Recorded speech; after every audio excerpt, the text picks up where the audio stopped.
Okay, we should be good. Just gonna check. No.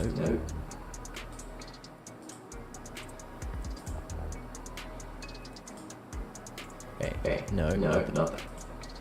Not that one. That one. Are there two?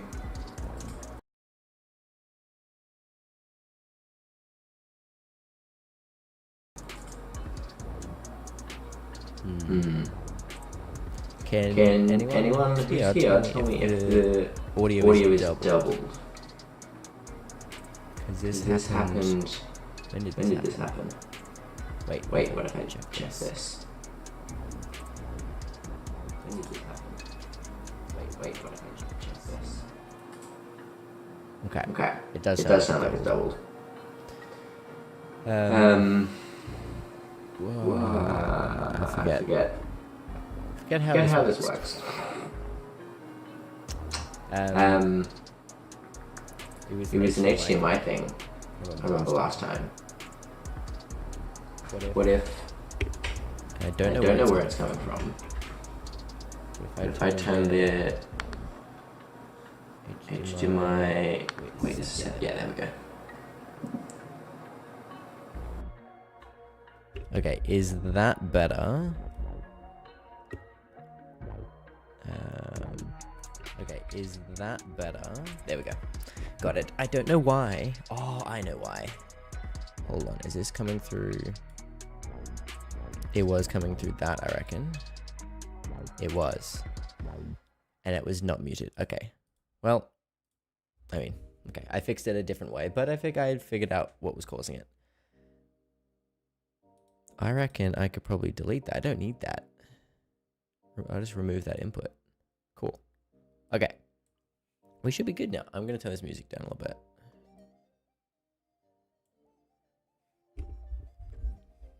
How are we doing? It's been a while since... Well, it hasn't actually been that long since I last streamed. And lately, the reason that I've been streaming when I do is being because I get a new camera, literally. The only streams that I've done this year have been when I got the Pixis and when I got the S1 II. And the reason that I'm streaming today is because I got the Blackmagic cinema camera 6K, and I am streaming on an anamorphic lens right now, so no autofocus. So I'm just gonna have to move and deal with having manual focus. But I wanted to talk a little bit about the cinema camera 6K, how it compares to the Pixis, how it compares to the S1 II, and from not using it much, I used it a little bit. I literally shot this week's YouTube video just before this, like an hour before this stream. With this, that's why I already had the lights and everything set up. Not that these lights actually move, but I have a light outside right now to shoot through the window here, and that this light on the back wall, it's not coming from that. It's coming from the light out the window. But I used this to shoot YouTube video just tonight. I was recording for half an hour. Wasn't planning on recording for half an hour, but 30 minutes of recording in 12:1 compression was 132 gigabytes, I think, which feels a little ridiculous, but also it's probably exactly what it was on the Pixis, because this is basically a Pixis in a different body. But one of the reasons that I wanted to do this stream was to talk about not only just this in general and comparing it to the other cameras, but to just also talk about, I guess, why. And I talked about this in previous videos, but I didn't switch to Lumix. I switched to L-mount, and yeah. And I will also say at the start of this, we're only going a few minutes, I didn't buy this. Blackmagic sent it to me, but I do have to send it back. It's just a loan sort of thing. Of course, they're just sending it to me because they know that I'll make some content about it and I'll talk about it. So, yeah, and I guess that's what this is. Not that this is necessarily advertising, because I have a few gripes with this, and I'm going to talk about them shortly. I also did test out the autofocus a little bit. The video that I just shot, I was using the autofocus. It took a while. The annoying part, right, is I'm going to talk about the autofocus a little bit more, but it's like I had to look up how to use the autofocus, like how to, like I can turn it on, but then they wouldn't do anything because it was default set to single shot. So that's not great. Also, I asked Blackmagic to send me this one because it was like, it's basically the same as a Pixis, but different body, like worse body. This body is not as good as the Pixis body, but the sensor's the same, the footage is going to be the same. So cinema camera 6K, but also where's focus? There. This is the the Blackmagic Video Assist 7-inch 12G HDR. So it has obviously 12G SDI here. This lighting is not great for showing you stuff. Also the fact that I can't focus. I mean, I could adjust it manually, but anyway. So Stuart Monroe, what up? Hold on, are you a member? Is that what that symbol means? Top fans. I don't. Okay. Cool. I don't know what that symbol means, but fair enough. How you doing? But yeah, the Video Assist. The reason that I wanted to get this and the reason that I asked Blackmagic to send this is because the S1 II can do B-RAW externally if you have one of these. So I think this one and the 5-inch version of this, they're the only monitors that you can do B-RAW because they're recorders as well. So you can do B-RAW externally if you turn on the RAW output by HDMI on the S1 II. You can record Blackmagic RAW in this monitor to SD cards, which I find a little bit annoying. However, there is a USB-C port, so you can do to an SSD, which I might actually try because the SD card that I've got in here right now is only 128 gigs, and it only gives you 27 minutes of recording at 12:1 compression. So, I mean, to be fair, it's only 128 gigs, and you know the CF Express Type B card that I've got in this is 2 terabytes. So like of course it's going to be different when you're dealing with SD cards versus CF Express Type B cards. Does it drop out? Does what drop out at all? The recording on this? I'm not sure exactly what you're talking about. But yeah, what's good about this is like it has SDI, it has HDMI, it also has 2 XLR ports in it, 2 mini XLR ports. Or actually, I wonder, what if I do this? You might be able to see this better on there. There you go. Yeah. When recording to SD cards. Okay, that I don't know because I haven't tried it yet. I literally got both of these yesterday and didn't actually get to use them yesterday. And did I test record? I can't even remember if I tested any recording on this. I set it up and everything. And there's some issues with, I think it's more the S1 II that has the issues rather than the monitor, because the monitor seems pretty good. But there's some issues with the S1 II that I think I'm either going to make a video about the issues I have with the S1 II, or maybe I'll just do like a full review and that'll be part of that. But there's some issues with the S1 II with like the raw output and the settings and the formats that you can shoot in. But yeah, no, I haven't actually done any testing with recording on SD cards yet. I don't know what's the data rate on, actually I can find this out. The data rate, where are we? Let's go Pixis. No, Blackmagic RAW data rates, because Blackmagic has like a data rates. No, I don't. I just want this one. Is this gonna be it? I don't. No, I just want Blackmagic RAW.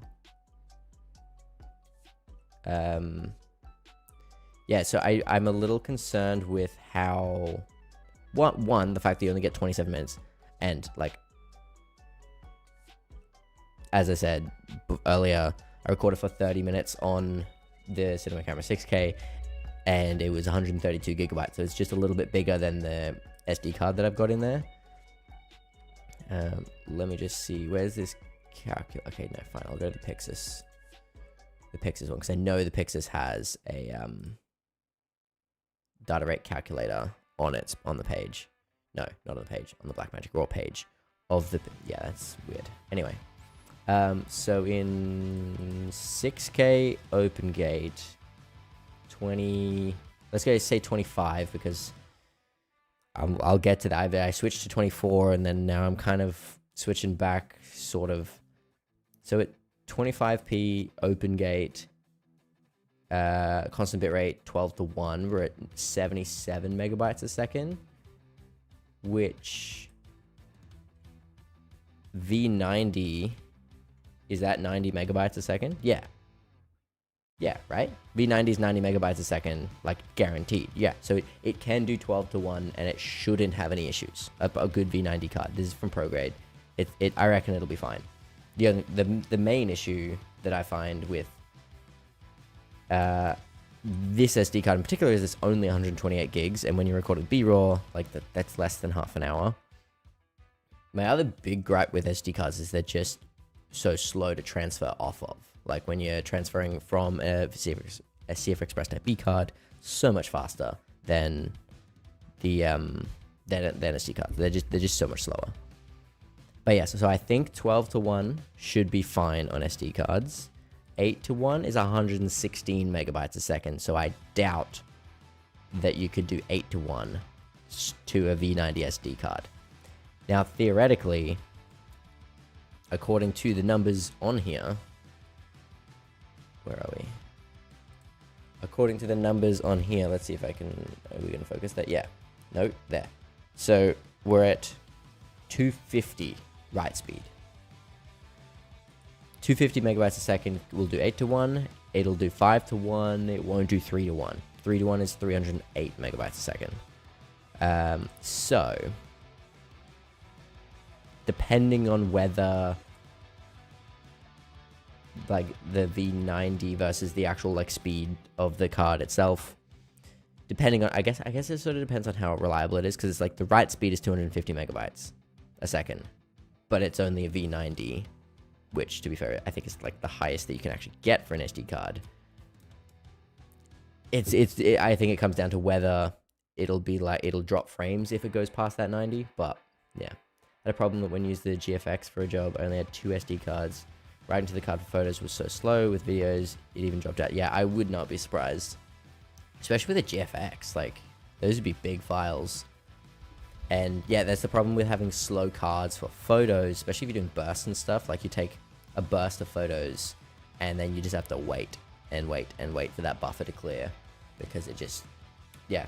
Especially, yeah, if you're shooting high frame rates, like when I was, like the one time that I've used the S12 for burst, like I set it to like just the highest burst that it can go, which is 70 frames a second.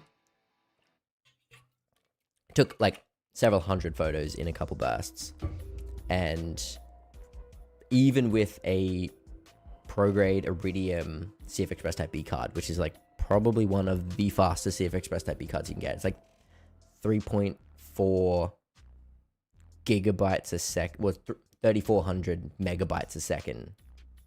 I think that might be read.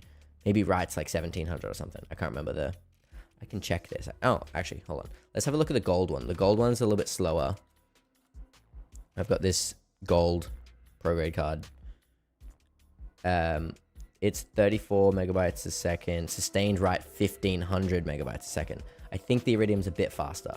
So even at 1,500 megabytes a second, if you're shooting bursts of JPEGs, I'll also say, like, I was shooting JPEGs only, no RAW, not like when I used to shoot RAW photos, I would shoot both RAW and JPEG at the same time, and like on my Sony cameras. But since I got the Lumix, I've only been shooting JPEGs. If you haven't seen my video about photography on Lumix, you know, feel free to go check that out if you are interested. And that explains why I don't shoot RAW. The main thing is I just don't want to edit photos. So I set up I choose the aspect ratio with a custom button, and I shoot JPEGs with a LUT already on it. Don't have to edit anything. But yes, CF Express, I haven't had any issues with any of my pro grade CF Express Type B cards. I only have pro grade Type B cards. I've got an Iridium 1.6 terabyte, and then I've got this 2 terabyte gold, and then I bought another 1 terabyte gold when I got the Pixis, because I was like, I can't wait to can't wait for Blackmagic to not Blackmagic, for ProGrade to maybe send me some, because I didn't want to not be able to use the Pixis. So I just bought a 1 terabyte one, and then ProGrade ended up sending me the Iridium and the 2 terabyte gold, but just to be safe, like, because I didn't know that wasn't guaranteed. I didn't know that was gonna happen, so I bought the 1 terabyte. So I have 3 CF Express Type B cards right now. It does kind of suck that you can't just put a CF Express Type B card in the video assist, because like that's what you shoot B-RAW in. It's how you record B-RAW on, you know, the Cinema Camera 6K or the Pixis 6K, Pixis 12K, and optionally on the even on the Ursa Cine 12K, you can use the CF Express Type B module. I mean, there's limitations to that versus the 8 terabyte, and I think they have a 16 terabyte one coming, or it's already out or something like that. Like the module, which is just M.2 drives, but yeah. I wish even if there was one CF Express Type B slot in here, rather than 2 SD cards, two CF Express Type Bs would be better. But I mean, at least 2, you can go USB and you could go to an SSD, and I would just need to figure out a way to mount an SSD, because I have a an Atomos, like what the Ninja ones, like the ones that like fit in the Ninja that don't stick out. They're like the shorter versions. I think they're made with Angel Bird and Atomos like collabed on that to make those SSDs. And I have a 500 gig one of them that I could plug into this. I would just need to figure out a way to mount it so I could, you know, actually just record, because yeah, there's no like SATA ports on this or anything. I'd have to use the SATA to USB adapter and plug it in with USB. And yeah, I think that's probably my best bet with like what to do, is just figure out a way to mount the SSD. Unless I just want to only have 27 minutes of recording on this SD card. Anyway, yeah, like for this, like I'm not really going to talk too much else about this right now, because I may make, I'll talk about it in my video about B-RAW on the S1 II when I have tested it and everything. But as a monitor, it seems really good. Like, it's a good monitor. It's got Blackmagic's like operating system, and all the UI and stuff is the same as probably the Pockets as well. I never used any of the Pockets. This is the Cinema Camera 6K, the full frame one, and Pixis. Basically the same operating system and menu system and all that as those ones. So that's really nice. Probably the biggest thing that I don't really like about this is there's no custom buttons. There's no function buttons. So you can't just like press a button to turn on false color or press a button to turn on peaking or anything like that. You have to tap the menu button and then turn on, you know, those monitoring features, which, yeah, it's just a little bit annoying, because it's like I don't want to have to make 3 taps on the screen just to turn on false color for 5 seconds for me to look at it and then turn it off again, which is then another 3 taps, because you got to open the menu, turn on or off the feature, and then close the menu. So yeah, it would be good if there was just a couple of, like, 3 custom buttons would be good that you can just assign to, you know, false color. I would go probably false color, focus peaking, probably not even zebras. I don't know I can't even remember what I had on the Pixis. What's on this one? I set it on here. What was the third one on here? But when I got this, I don't know if this was like the previous person was loaned to, or if this is the default one, but it's got frame guides as that third function button. So it's got right now I've got it at 2 to 1, It was by default 2.4 to 1, but I shoot. I mean, this actually this stream's in 2 to 1. But yeah, I decided to just sort of standardize all my YouTube videos from I don't know, a month or two. I can't even remember how long ago it was, but like in the last few months, I've sort of decided to just like all my YouTube videos gonna be 2 to 1 now. So I always shoot for 2 to 1. I shoot in open gate on all my cameras. So on the S1 II, the S9, and on the Pixis when I'm shooting on the Pixis, and on this one as well now. I'm gonna shoot in open gate, so 3x2, and then it does allow me to like move up and down if I need to with zooming, or if I want to for some reason move up or down.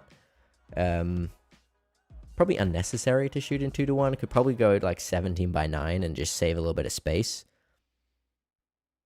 But the benefit of having the 3x2 is if I want to, like I actually did for my last video about the S9, I took the intro of that video and I put that in a vertical timeline, cropped it to vertical, and because I had that extra height from the open gate, then I just posted that as a short to sort of like try to drive people to go to watch the full video because it was just like the intro of it.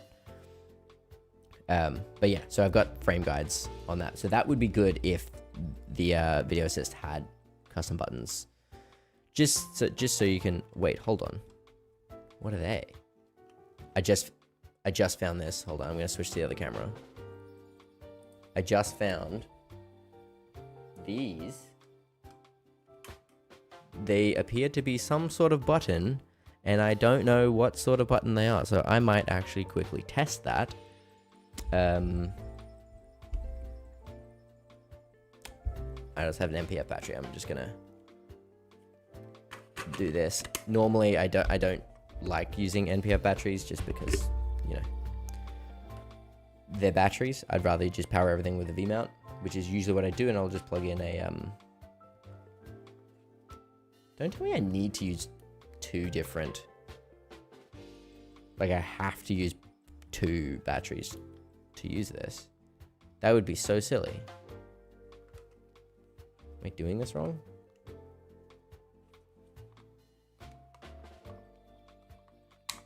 Oh, never mind. That's just the it's just the battery release. Wow. Okay. If anyone has used this before, do you need 2 batteries to make it work? Because that's kind of dumb. And yeah, that's super disappointing that it's just the battery release button. Ugh. Anyway, well, so that's not exciting.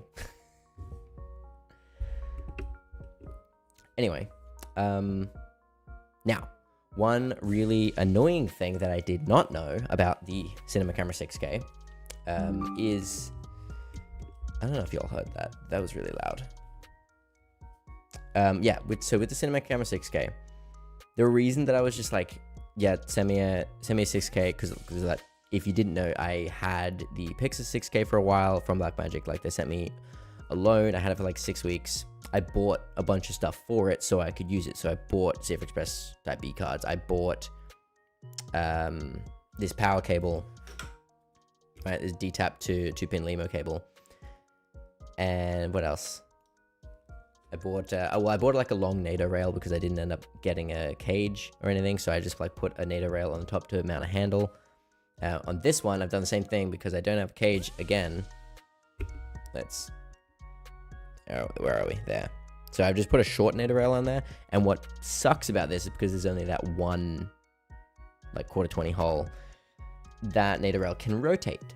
So it's not the best if you're putting a top handle on it and then you're going to move the camera around and stuff like that. So I don't think this is going to be a setup that I can use a top handle for and just like run around handheld. Not that I usually do that when I'm handheld most of the time anyway. Usually if I'm handheld, I'll use, actually back here, you can see I have a rosette handle on the front, and that'll be on my left hand, and then I'll have my other hand on the actual handle on the body.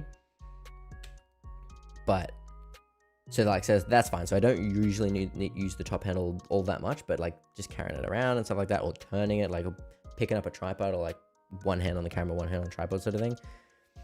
But yeah, I was just shooting a little bit yesterday to just test this out sort of thing, and it yeah, it just turned, like, because this screw came loose, and there's not really anything you do about that because there's only one screw hole, and I just couldn't get the screw any tighter, and I must have just loosened it a little bit by putting that tension on the handle. So I mean, ideally, if I did end up like getting one of these cameras, if I end up buying one of these cameras, I would definitely get a cage for it. But I have no plans on actually getting one of these, because if you don't know, if you're new to the channel, or if you haven't seen my last few video, or my last however many, I don't know how many times I've talked about the Pixis 12K, but that's the next camera that I plan on getting, is the Pixis 12K.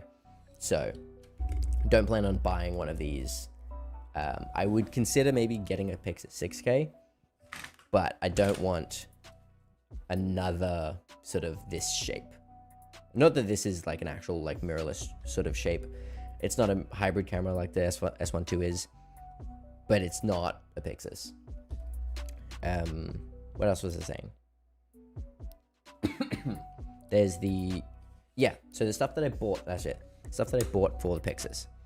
I bought the power cable, thinking, you know, well, the plan is like, well, one, I need a power cable to be able to use the Pixis while I have it. So I needed to get this anyway. This is from Alvin's Cables. I think there's a link in the description if you are in the market for a like Pixis cable. So this is a 2-pin LEMO. I thought that the Cinema Camera 6K had the same power port as the Pixis. It does not.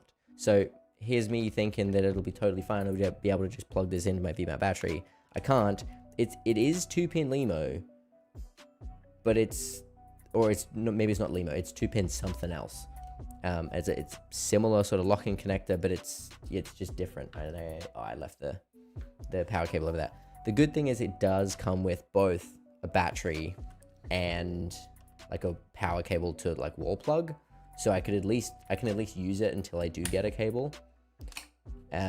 Downside, these tiny little NPF batteries, this is what, 550? 570, yeah. So NPF 570 batteries.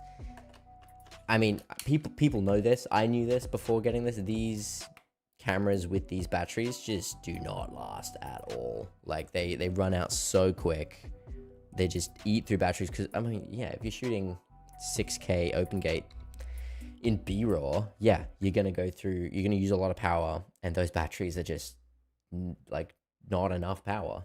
So I don't know why they kept using these batteries, but yeah, at least it comes with a battery. The Pixis did not come with a battery. I had to buy a BPU battery. Not that I really had to, because I ended up getting this. So you can run either, I'm pretty sure you could run this without a battery if it's just plugged in AC, if it works the same as the Pixis, because with the Pixis, you don't need the BPU battery, unlike with like a mirrorless camera like the S1 II, or like with my Sonys. They're all, if you plug it in with USB, you still need a battery in the camera, because it's basically the USB is like keeping the battery charged. It's not actually powering the components of the camera. But I think it's different with cameras like this, where if you plug it in to like a 12-volt source, it'll just power the camera, and it doesn't actually need that battery. But yeah, there's a little annoying thing that I realized after I'd set this up, and I tried rigging this whole thing up. I put it in this rig right here, and I got the cable and I plugged it in, and then I tried to plug it in here, and it just didn't work because this is a completely different plug. So that's super annoying. But I've ordered a D-tap to whatever port this is cable. So, and I think that should be getting here tomorrow. So I should be able to have this as a proper rig tomorrow without having to have it near the wall, or without running purely just off the single battery that's in this, because I don't have any spare 570 batteries. The only NPFs I have are, these are 750s, and I have some 960s or 970s. But I never ended up getting like the little ones, the 570s. I don't know why, I just never had anything that needed them. And then it was like, for my monitors, I was like, just get big batteries, like, why not? And then once I ended up getting V-mounts, like back here, I just basically stopped using NPFs because I just don't really need them. But, oh, autofocus. Okay, let's talk. Actually, no, before we get to autofocus, let's talk about just the camera itself. And so far using it, it's been pretty good. I do like the screen that sort of flips out, and you can also flip it down. So it's like, it's similar to the screen on the S1 II, except it doesn't have that flip out version. So it can go up and down, but it can't articulate outwards, which, you know, kind of sucks. But it's been, this is like the same design for forever in the Pocket. Well, no, because they used to have fixed screens, didn't they? But I do like the fact that it's a big screen and it is, you know, adjustable, so you can tilt it out if you were going to run this just handheld, or maybe get one of those like batteries that go on the bottom or something like that, so then you don't have a battery in the way, but you can still see the screen. And like, this is, I think it's like a 4-inch screen or something like that, so it's not quite a 5-inch monitor, but it's pretty close. And unlike the monitor on the Pixis, or on the LCD on the Pixis, you can adjust the angle of it, so you can actually just sort of like point it straight at you. Because the one thing I noticed with the Pixis screen, I don't mind it being on the side because that can be helpful sometimes, but the viewing angles were not great, so you kind of have to look at it straight on. Whereas with this, even if it is the same, which actually I wonder if I can just check, if it is the same, this actually seems better. Like on the Pixis, yeah, like the viewing angles of that are pretty good. Like, there's not a heap of color shift, or you can see that, I guess, a little bit. It darkens a lot for some reason, so the viewing angles aren't great in that respect. But when it comes to the Pixis, I noticed that if you were looking down at it, like if it was down here, you're looking down, it would look very blue. The color shifted a lot, which is not ideal at all. But this seems to be, for some reason, I guess, like a better display, maybe? I don't know. But the fact that you can just also angle it, so you can have it pointing directly at your face, and you're not looking at it at weird angles. That's really good. I like that. It is weird. One thing I've noticed, like, there's buttons for everything, but there's basically only this, like, it's kind of just all the same buttons as what's on the Pixis. Like, you've got 2 record buttons. For some reason, the second one is here. What's the point of that? It's right next to this one. One over here would probably be good, or like maybe on the back somewhere, so you can press it with your thumb. This just seems like a really odd position to put a record button. There's a stills button, which is kind of interesting. And then you've got your ISO, shutter speed, white balance, 3 function buttons on the top, aperture and focus buttons. And then you've got your high frame rate, what's it called? Focus magnifier. Let's see if I can actually see that. Wait, what if I'm just gonna, there you go. So then over here, you've got your high frame rate, you've got your focus magnifier, menu, and then playback buttons. That's all pretty standard. But one thing that I find weird, especially being used to mirrorless cameras, is there's no like navigation buttons. Like, there's no D-pad, there's no joystick, there's nothing to, you can't really go through the menus using your thumb without touching the screen. Like, you have to use the touch screen. Although I think, nope. Also, I don't know what this dial does, because to be fair, then it may be like a setting, like when you set up your custom buttons. One shot. So you got your focus button. Nope. You got F1, 2, 3, and then you've got your focus button. That's so silly. So yeah, I'm not a big fan of that. The fact that, again, this is one of my gripes with the Pixis, was that you can't set the aperture button or the iris button to anything. But when you're shooting on manual focus, yeah, when you're shooting on manual lenses, like cinema lenses, like the Blaze Remus that I'm on now, it can't do anything because it's a manual lens. There's no electronic communication. So that button is just useless. So why can't I just set it to things? So yeah. Also, yeah, there's just no way to navigate the menu without using the touchscreen, which I find really odd. Because what if you've got, like, you know, a VMAT battery, like here, actually, I'll just get this over here. So if I take, like, this rig, I put this camera in here,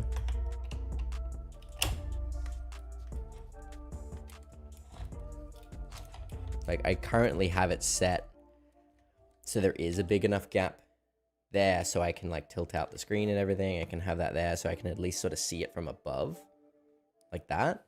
But, like, what if for some reason I wanted this VMAT battery to be in closer, and then I can't access the screen? It's just a little bit weird that you're just like, okay, well, what if you want to go in the menus? You can't if you've got a battery, you know, covering that. So that just seems a little silly when you could just, you know, have just a couple buttons or even a joystick. Actually, a joystick would be good because it's one button and you can navigate all directions and select. I don't know why they couldn't do that. And maybe there's a way that you can use other buttons that are already there for that, but I don't know. I haven't used it long enough to really try that, but yeah, seems a little silly that you have to use the touchscreen to make any adjustments to any settings. Well, apart from the ones you have, like, custom buttons for. All right, now let's talk about autofocus. I'm gonna get rid of this.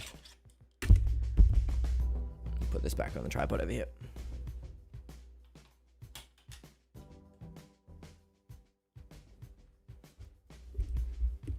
Now, in the what am I do? Wait, I'm gonna check. In the Pixis, aha, yes, there's a user's webcam switch, and there's one on here as well, which is good. So that means I should be able to. Is this cable gonna be long enough? It's not ideal, but I'll do what I can. So if I, and, no, okay, anyway, all right. I'm gonna plug this in to the USB port, and then I'm gonna change the Pixis to that one. And why is it not? Why is it not working? Oh no. What did I do? Oh, okay, that's there. If I turn that, okay, there we go. Now, I'm gonna really quickly, I'm gonna do that. Now I do have face detect autofocus on right now. So it should stay. Teacher, welcome. How you doing? What? Oh, it's also 3x2. What? Should I? Wait. What happens if I turn on the frame markers? Aha. I'm not gonna. Or I could actually just. No, wait. What I'll do is I just make this wider.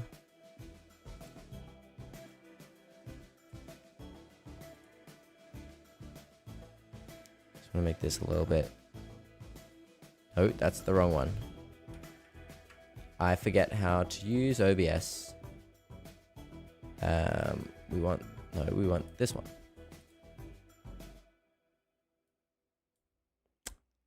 Okay, well, but yeah, anyway, I have the, can I reset? What if I fit? No, okay, anyway.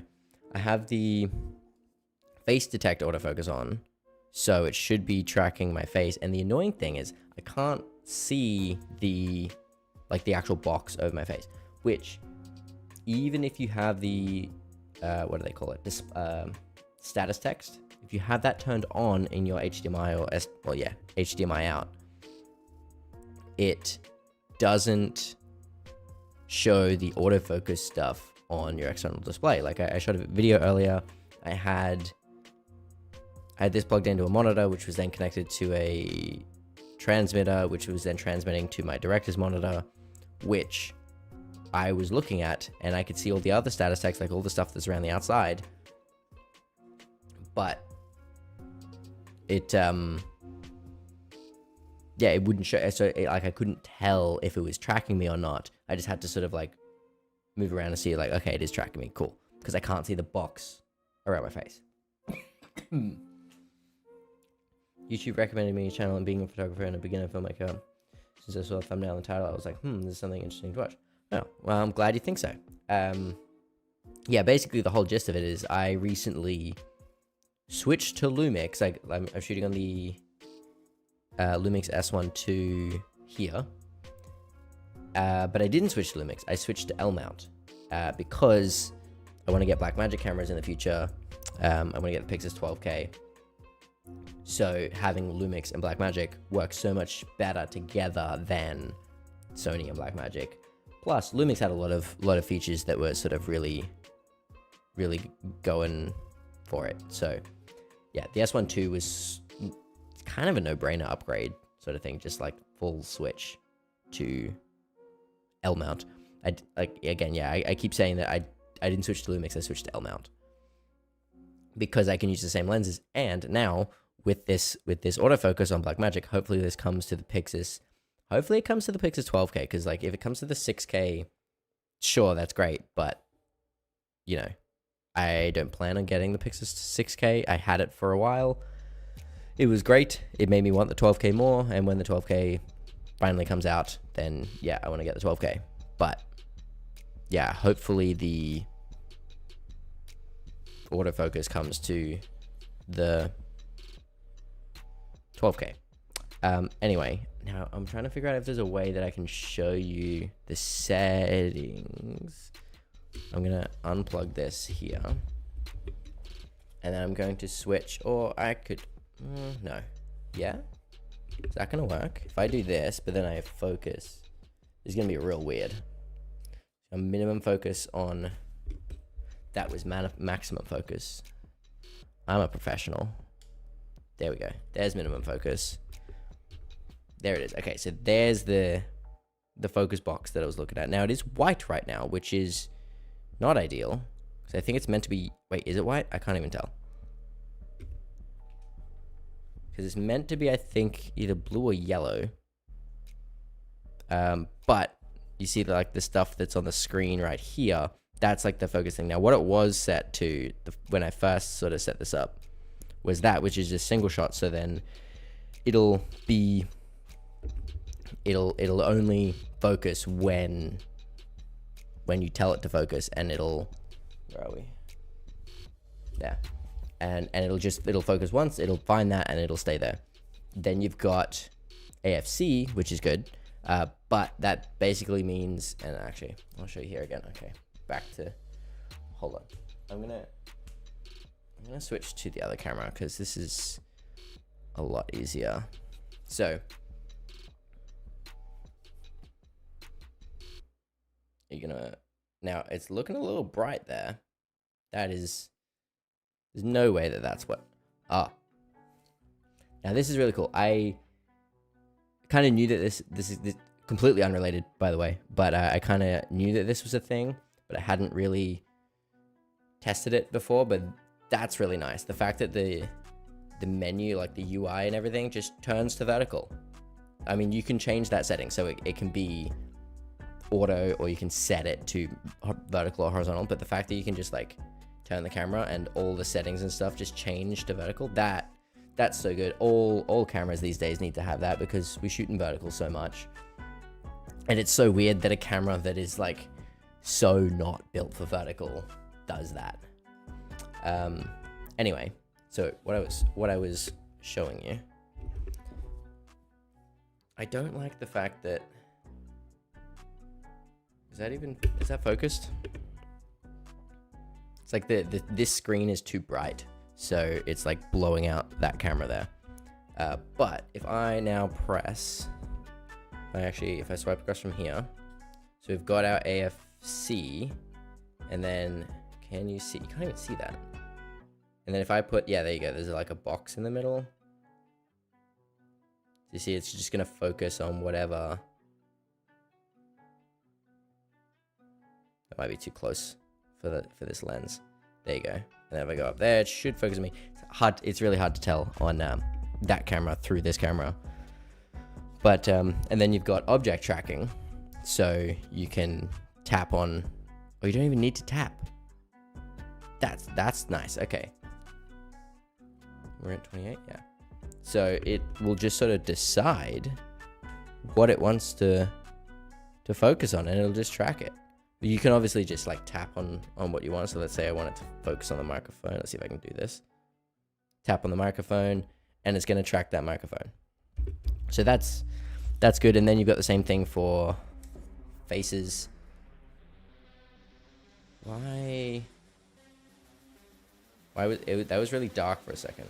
Why was that so dark for a second, and then it got real bright? Anyway, so you can see it is tracking my face right now. And yeah, anyway, it works okay. But considering that this is a like first iteration, and oh, wrong one. Considering this is the first iteration of autofocus in Blackmagic cameras, pretty decent. And the fact that it is also still in beta right now, and this is the only camera that has this autofocus in it currently. It's not terrible. It is usable for talking head stuff. Like I could be streaming on, and I could actually reasonably, I could just swap these two cameras right now, plug the cam link into this, and it should be more or less fine. And I could probably just track my face with the autofocus, and it seemed to work pretty well. And it also seemed to work pretty well too if I was like, you know, holding up a product, and I wanted to do that, and I wanted to focus on the product. Like I was making a video about the S1 II and anamorphic, and I'd hold up the lens, it would focus on the lens, and then when I pull it back, it would then focus on my face. So that's sort of what you want out of a face tracking autofocus. It just wasn't super consistent.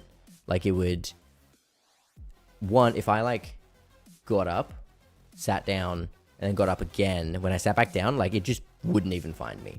And as I said before, it like the tracking wouldn't show through the HDMI, so I had no idea whether it was tracking me or not. It's a great feature, changing the orientation from landscape to portrait. I agree with you on the fact that it needs to be upcoming camera as well. Yeah, I think now it would be hard to do with. I guess you could do it with a Pixis, because you would have the Pixis monitor. Like you could have it set to where the monitor UI would change, but then also like if you're rotating the camera on its side, then it would know that the screen is now on the top, so it should still be able to do that. So I don't see why it wouldn't even be in a camera like the Pixis, but it also should be in mirrorless cameras like the S1 II. And I think some of the newer like vlog oriented Sony cameras, like the ZV cameras, maybe the A6700, I can't remember. But I know Sony has been doing that as well, where your screen would sort of, all the elements on the screen would rotate to vertical. But yeah, it's nice implementation in this, and it's sort of weird that this is one of the cameras that does it and not so many other ones. Like it's just something that Lumix is missing, especially like the S9. Like I have the S9, and it's a very like content creator like focused camera. Like it's not a videographer or a cinematographer or a photographer camera. It's a content creator camera. And, you know, that's somebody who would shoot in vertical a lot for video, but it doesn't do that. What else was I saying? I was going to say something about... I was talking about the autofocus. Yeah, there would be times where it's like if I get up and I sit back down, it just doesn't find me again, even though I'm like I could be sitting in focus, and then if I lean, it's basically like it is now with manual focus on this lens. It would just lock it. And there were also a couple other times when I was like setting it up and everything where it would just be pulsing like crazy. Like it's like doing that but worse. Like it's jumping from, like, you know when a camera will like hunt for autofocus, or like when it like snaps to something from something close to far, and it would like overshoot it a little bit and then come back, and like that's what happens when you do the tap. Because when I figured it out last night, like I would tap on one thing close and tap on one thing far, it like goes slightly past it and then comes back, and goes slightly past and comes back, and it's like really quick, and it's not smooth. And it's just like a bit jolty, which is not ideal, especially, you know, when you're used to, well, like me, I'm used to Sony's autofocus, which has been pretty good for like while I had it. I mean, and Lumix is pretty good, but it's not quite where Sony is. But yeah, Blackmagic is definitely further behind with that. But yeah, like the other thing is like I would need to basically go and turn it off and on again, like not the camera, the autofocus. So I'd get up, like I had the camera, you know, what's that, like 1.5 meters, 2 meters behind where it is right now, because I had it like 70 mil, and I'd get up, turn on and off the autofocus. So like I would go here and I would just like tap that button there, turn it back on, come sit down, and then it's fine. But if I didn't do that, it would just not track me at all, which, yeah, just real annoying that it doesn't just sort of work. But I also get it, like this first iteration, it's still beta, it's gonna get better, and it's probably gonna get a lot better, you know, even when this is out of beta, even when it's like, okay, cool, you can now here's this update that is no longer beta, it's just proper there, it'll probably be so much better. And then, you know, by the time it gets to Pixis, and hopefully the Pixis 12K, hopefully it's as good as like Lumix's is now, which is not as good as Sony's, but still pretty good. That being said, cinema cameras like the Pixis, and I guess even this, they don't need autofocus, which is why Blackmagic hasn't really done autofocus until now. They just had nothing. The only autofocus they had was like single shot autofocus that worked with like native lenses. Like if you put an L mount lens on Pixis, you can't press the focus button and it will single shot focus. So it's like it has the capability of controlling the lens in that way, and I probably have had that for a while. I'm not sure if the EF ones and the Micro Four Thirds ones had that. Again, like the Pixis was the first Blackmagic camera that I ever used.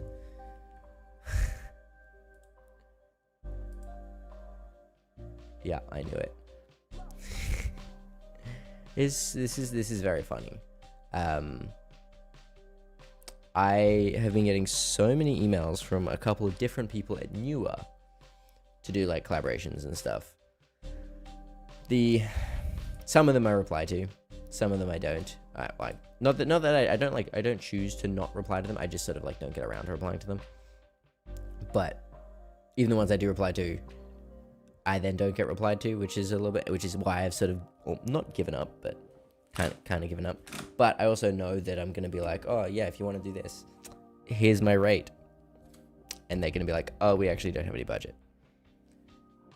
Yeah, that's just how it goes with that sort of stuff. A lot of the time I'll probably reply, but I'm not really expecting much, especially because most of the products that they're offering I'm not that interested in. Like I don't want to be promoting products that I don't care about whatsoever.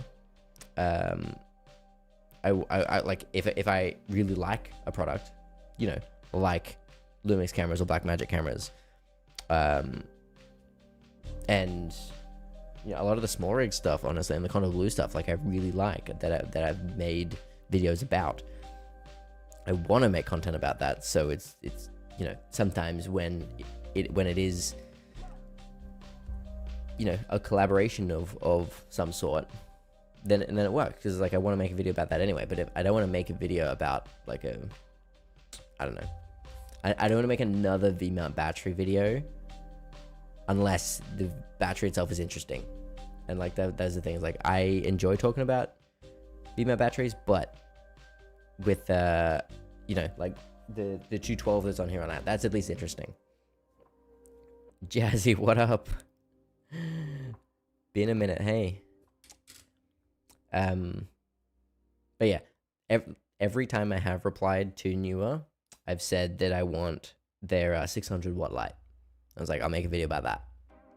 They have yet to send me that 600 watt light, because I need some more powerful lights. Like, yeah, and powerful lights are expensive. Like, if I wanted to get like even the new Aperture 400X, that's like well over $1,000 AUD, and the 1200X is like 4 or 5 grand.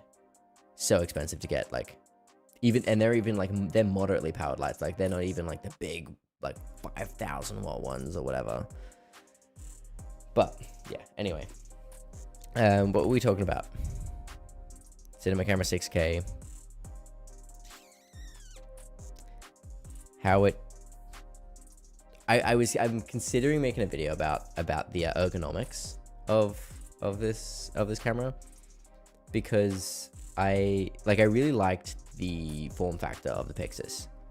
There was not much when it comes to the actual like physical build of the Pixis that I was like, I don't like this. I didn't like I would have liked if there was another record button, and maybe like more mounting points, particularly on the side, so you can like mount handles and stuff a bit better. And like tally lights, and the CF Express Type B media door. That's like pretty much it. They were like all my gripes with the physicality of the Pixis. But this is just sort of like a weird camera, and like it always has been. Like the Pocket series and stuff, they've always just been weird shaped cameras. Like people always say it's like the football shaped cameras. And to be fair, this one, because this is the full frame one, and I don't know if it's the same or similar body to the 6K Pro or 6K G2 or whatever. I don't really know much about all those ones, like all the Pocket ones.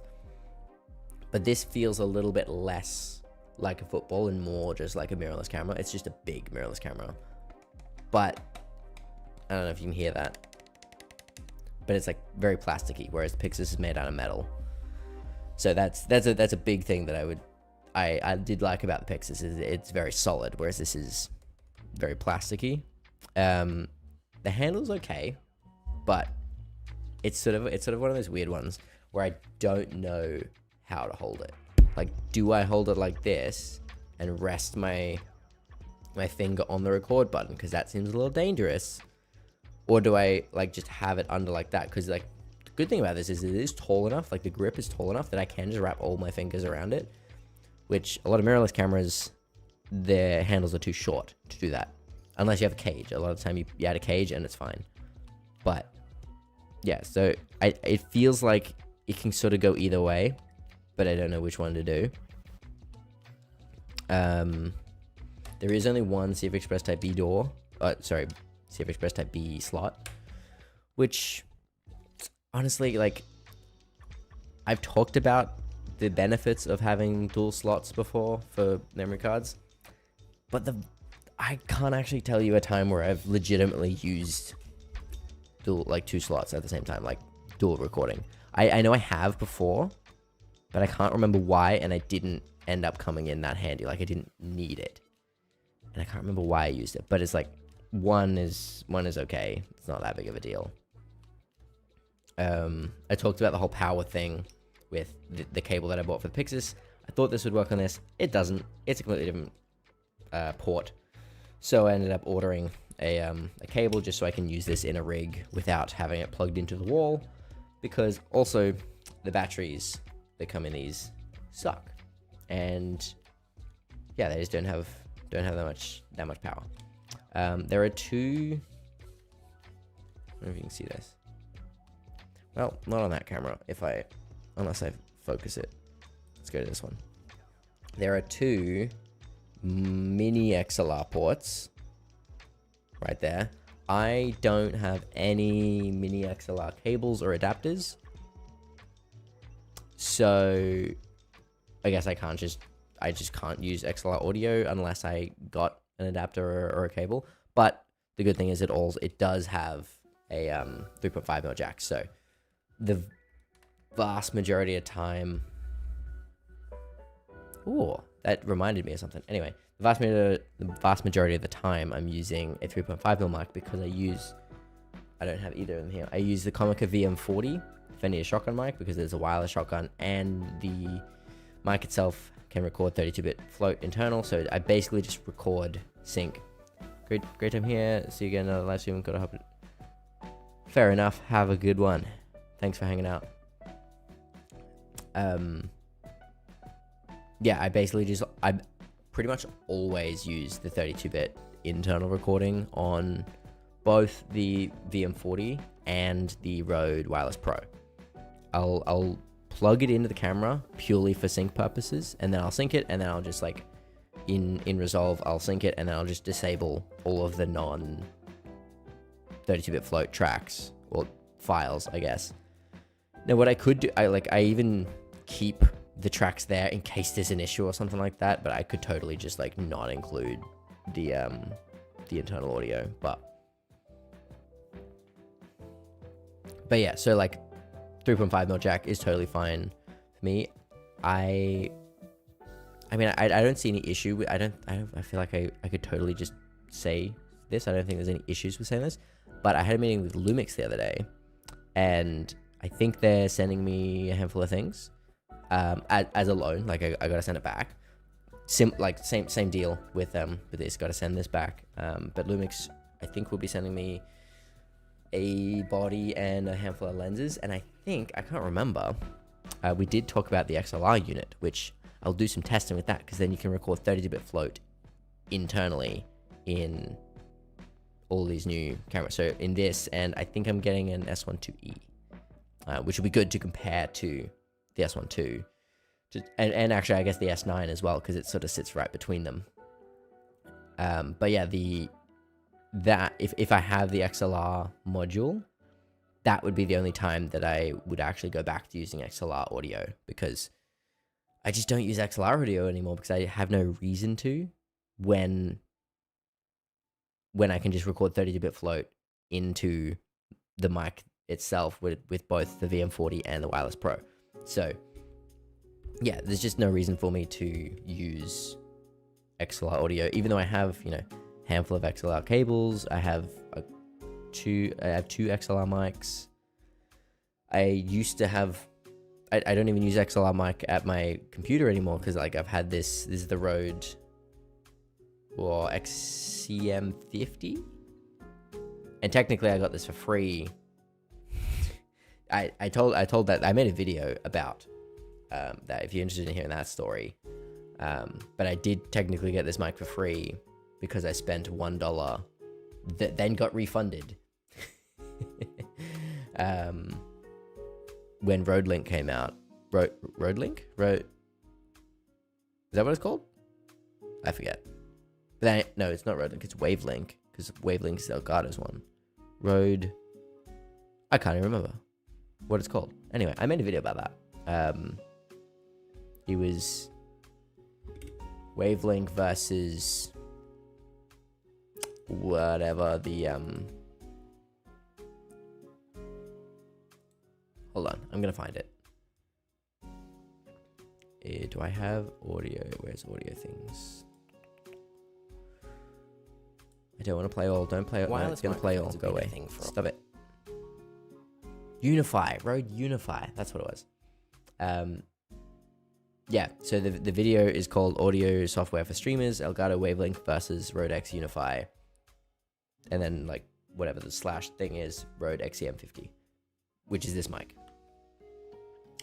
But, yeah, that whole thing, yeah, it's funny. But this is a USB mic, so I just have this plugged directly into the USB port. Oh, one of the USB ports on the back of my motherboard on my computer. So I don't even need an XLR cable or XLR mic. And the benefit to this is because you can actually see it here. It has a monitoring jack or a headphone jack right here, which is kind of the reason that I can use headphones and speakers at the same time. Not at the same time, but I can switch between them really easily while only having one audio interface. Because I used to have two audio interfaces because I would have two mics. I'd have one mic plugged into the Wave XLR, and then I have an XLR, XLR dynamic mic on like a boom arm like this. I'd have that plugged into the Wave XLR, and then it was the Rode AI one or whatever it was called.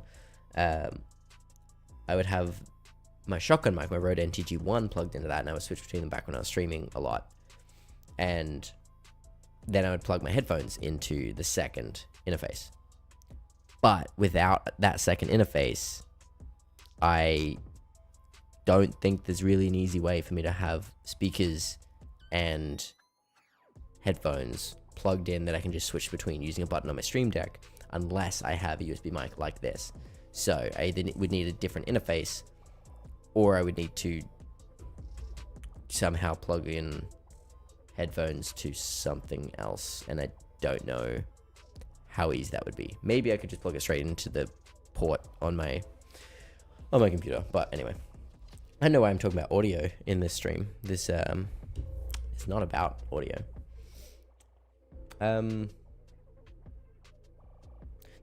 So with the Cinema Camera 6K and the Video Assist 712G HDR, it's kind of,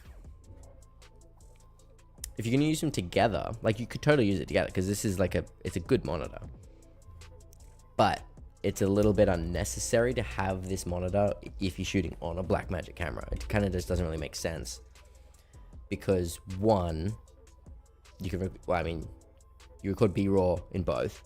I mean, you can record on the monitor, you can record ProRes, and you can record what's it called? I forget what it's called.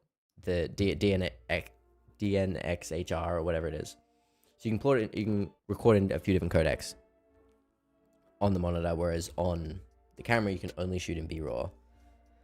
But I'm just gonna shoot in B-raw for everything. So why can I not? Hello? Why can't I get the menu back up?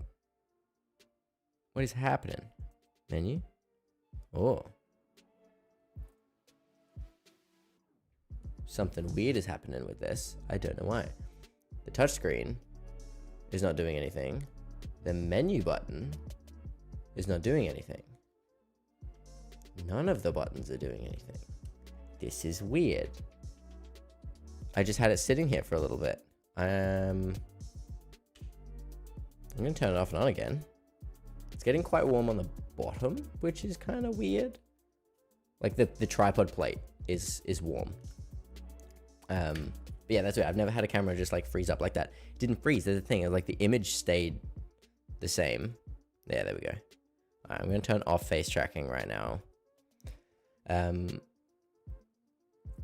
One of the, I don't know if it's an interesting thing or not, but like in autofocus, like the focus ring on this lens still works. Like it'll still manual focus, which I think is good and bad, but it's good when there's a setting that you can set that, because I don't know if there is a setting in here.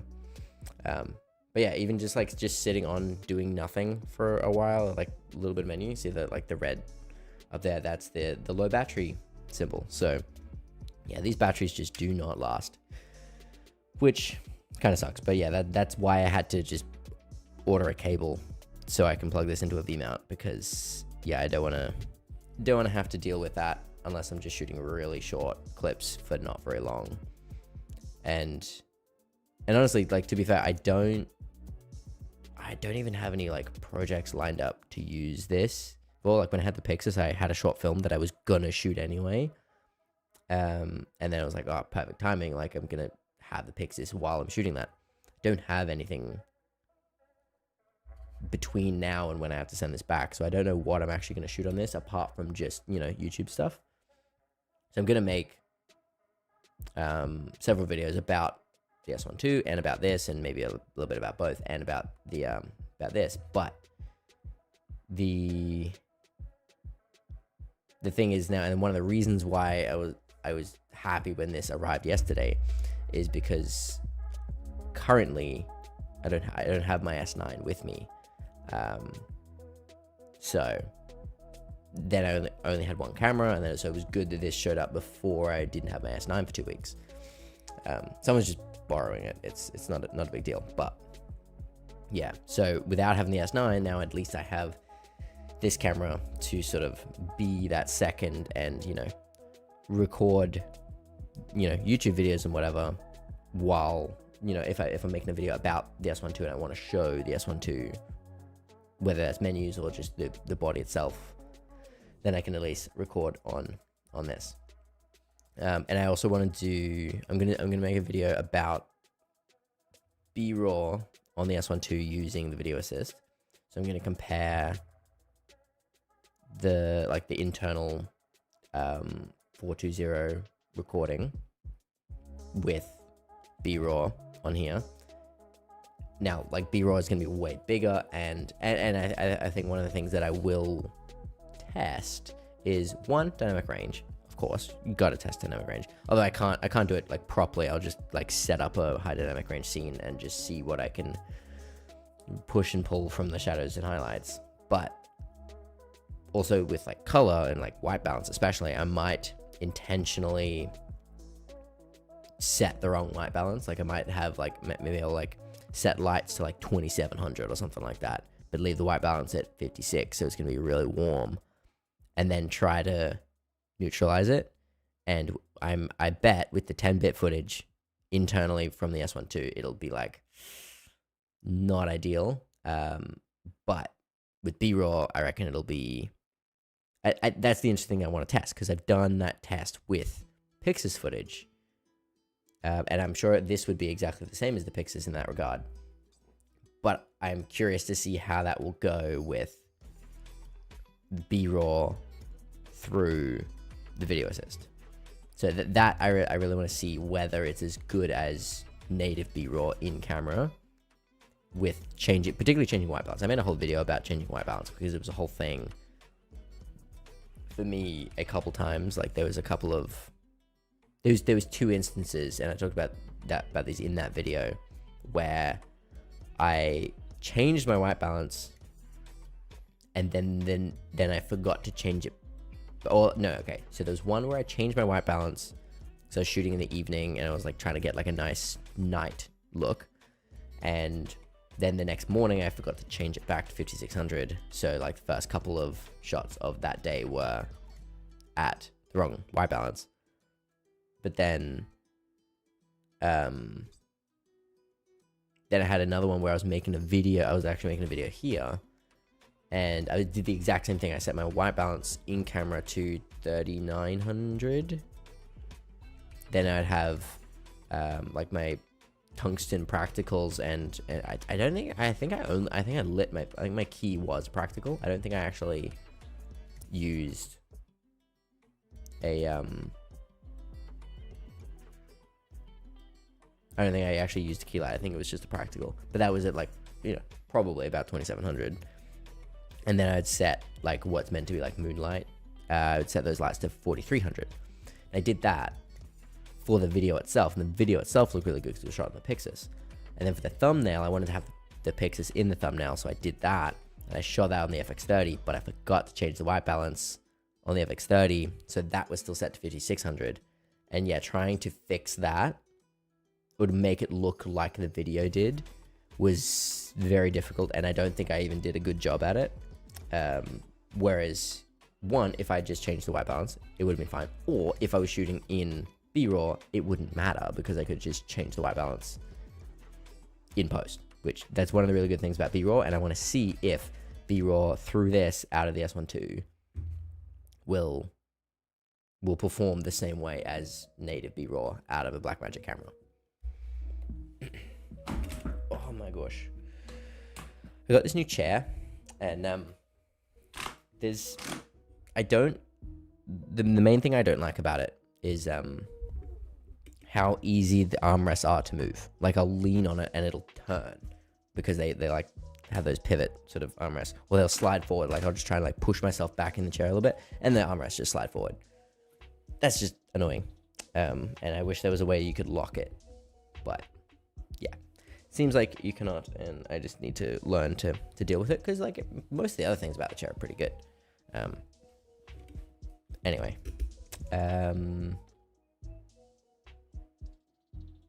what are we up to? How are we doing? How long have we been going for? An hour 15. It's 9 o'clock. Wow, time does go fast. I was considering, I was sort of trying to start this at like 7, or maybe even before, but then I was like, I should probably film the A-roll for this YouTube video. So I shot a video first for half an hour after spending a little bit of time setting everything up. And to be fair, this isn't even what that video looked like. And I find it a little bit weird too, because this light didn't change. The light outside, I think that's still where it was, but I did turn this up very slightly for this. And that light behind me, I don't think I had it on at all for the YouTube video, which was shot on this at ISO 400 at f2.8. Yet on the S12 here, I'm shooting at ISO 640 at T1.8 on this Blazer Remus, and it feels like it's so much darker. And to be fair, on the camera itself it looks okay, but on OBS it looks a lot darker. So I'm like, I don't know what to trust. And one of the most annoying thing about, since I rearranged this room, the most annoying thing about the placement of this is because my computer is like all the way over here, and I have my light on that side, and it makes sense to have my light on that side because windows are there. So when I'm shooting during the day, then at least my key light is motivated by the window. But that means that I have to have the camera over here, which, you know, is what I wanted. I wanted to be able to shoot over the desk, and like, you know, if I'm shooting on a longer lens, like this is only a 33mm, that's why it's so close. But if I'm shooting on a longer lens, like on the video that I shot earlier, I had this one set to 70mm, and I had it like way over there. But in the case of this, the HDMI cable that I have here only just barely reaches to my cam link, which I had to unplug my speakers from the USB extension because their cable isn't long enough. So it's just like all this stuff is just like, it's just not long enough to reach all the way over there, which, yeah, a little bit annoying when I sort of figured that out after I moved everything, but it's okay. Yeah, does anyone have any questions about the S12, about Video Assist 12G, or the Cinema Camera 6K, or the Pixis, or switching to L-mount, or leaving Sony, or Lumix in general, or Blackmagic in general, or Sigma? Actually, Sigma, like I've got all, apart from my cinema lenses, I've got all Sigma lenses now. Technically no, I have one Lumix lens, and that's the one that came with the S9, which is the 20-60. But it's kit lens. It's a variable aperture. I don't want to use it. I haven't used it since I got my I got a 35mm little Sigma prime for it, for the S9. So then I just like that just lives on the S9 all the time now. That's the only Lumix lens I have right now. However, as I mentioned earlier, Lumix might be sending me some stuff, and that might include some lenses. So it'll be cool to try out some new lenses that I haven't tried before, particularly the primes, but also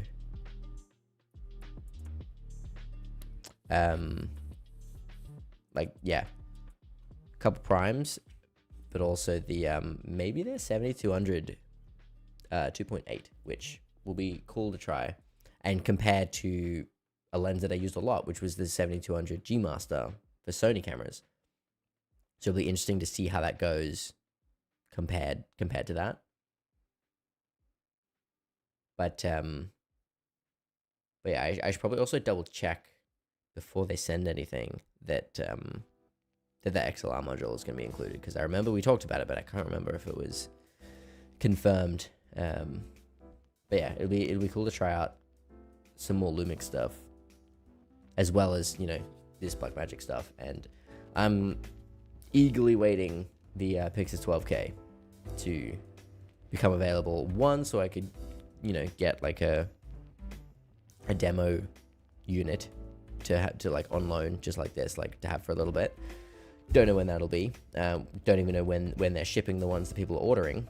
And then yeah, I just need to save up enough money to order one, unless I can somehow get Blackmagic to let me keep one.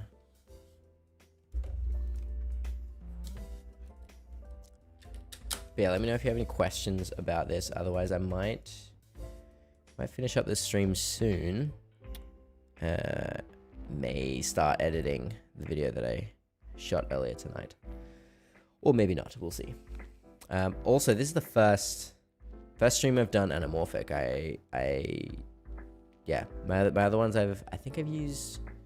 What did I use? I mean, to be fair, like I also have the obs bot up here, but that doesn't count. I do wish, now if you didn't see my my obs bot tail 2 video, no, tail air video, that's the thing. I was meant to get a tail 2, which is that like bigger, better one, and I was totally on board with that, and I was going to make that sponsored video about that, and then they were like, oh, we actually don't have any tail 2s that we can send you, so we'll send you the tail air. And I was like, okay, sure, I'll make a video of that. And like, for what it is, it's okay, but like, and it's got decent features, but I just, when I can use an actual mirrorless camera pretty easily with a cam link, or even with USB, depending on the camera, it makes so much more sense to just use a real camera. Whereas if I did end up getting the Tail 2, maybe a different story, because that's a much better camera. It's got a much better sensor. It's got a optical zoom in the lens, and it's got like HDMI and SDI, and it's just so much better. And I wish that they sent that. I ended up doing the video about that rather than this one. That being said, like it is nice to just have this like as a second camera for streams in particular, so I can, you know, show you stuff up close, and I don't have to worry about changing focus on this other camera. But yeah, like just looking at it, this looks so much better because it's anamorphic. That's another thing that I want to do, is get more of these remises. Even if it's just like, really, I want the 50 and the 85, because I've had I got the 30. Well, I've had the 33. I got this lens 8 months ago. Yeah, I've had this for 8 months. I was thinking I'll get the 33, and then like you know a few months later I'll get the rest of the set, or the rest of the B set basically, which would be the 50, the 85, and maybe the 125. I just haven't had a chance. I just haven't been able to afford it, and like so many other things have come up, and you know, switching to Lumix or switching to L mount has been expensive, and I haven't even sold all of my Sony stuff yet. I've still got a couple of cards and cages, and actually the handle, the audio handle from my FX30. Still got that I just seem to not be able to get rid of, because people just don't seem to want it for some reason. I don't know. But yeah, I definitely do want to get more of these remises. Are we at? Yeah, we are. Want to get more of these remises, particularly the 85. And I think the 50, because I don't really want there to be such a big gap between 33 and 85. I think having the 50 will be important. But if I was to get one more lens, it would be the 85, because 50 isn't different enough from the 33 to have just those two. Like I would want the 33 and 85, so I can at least, and like that's pretty standard for like, you know, a lot of like portrait or wedding photographers will have like a 33 and an 85, and they just use those two. All right, 35 and an 85. This is 33, close enough. But apparently the 50 is really nice. Apparently, like the 50, I know Cam Mackey said the 50 is his favorite Remus.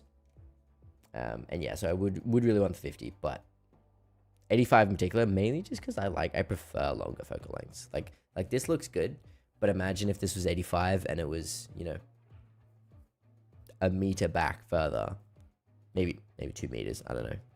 85's a. That being said, like for a live stream, it's probably better being closer. One, so I can actually plug it into my computer, but two, like it just feels a little bit more. I guess we want to feel closer because I'm talking directly to you. That being said, right, with the whole distance thing and plugging it into my computer, when I had that meeting with Lumix the other day, I set up the S1 II with this lens, the Sigma 28-105.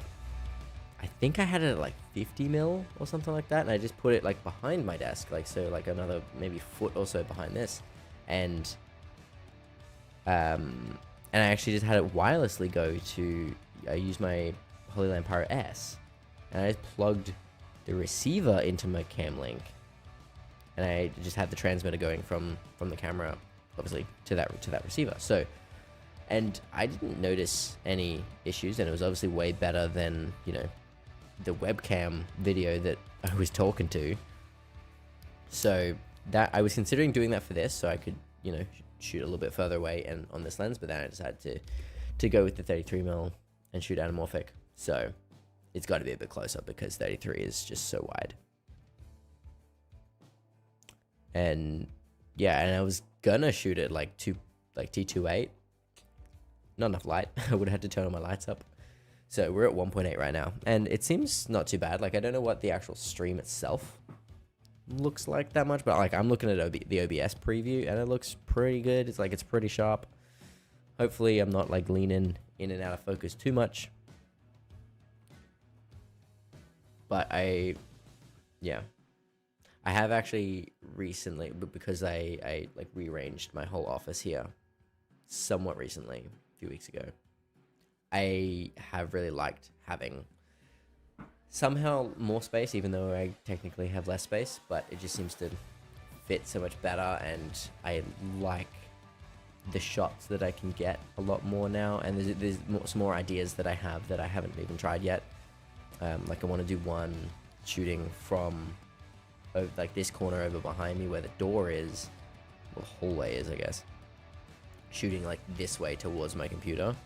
I think that could be cool because then I've got like these windows would be on one side of me, and I've got the door that's over here on the other side of me, and I've done basically it'll be the same angle as my you don't need 12K, but that's not the point video.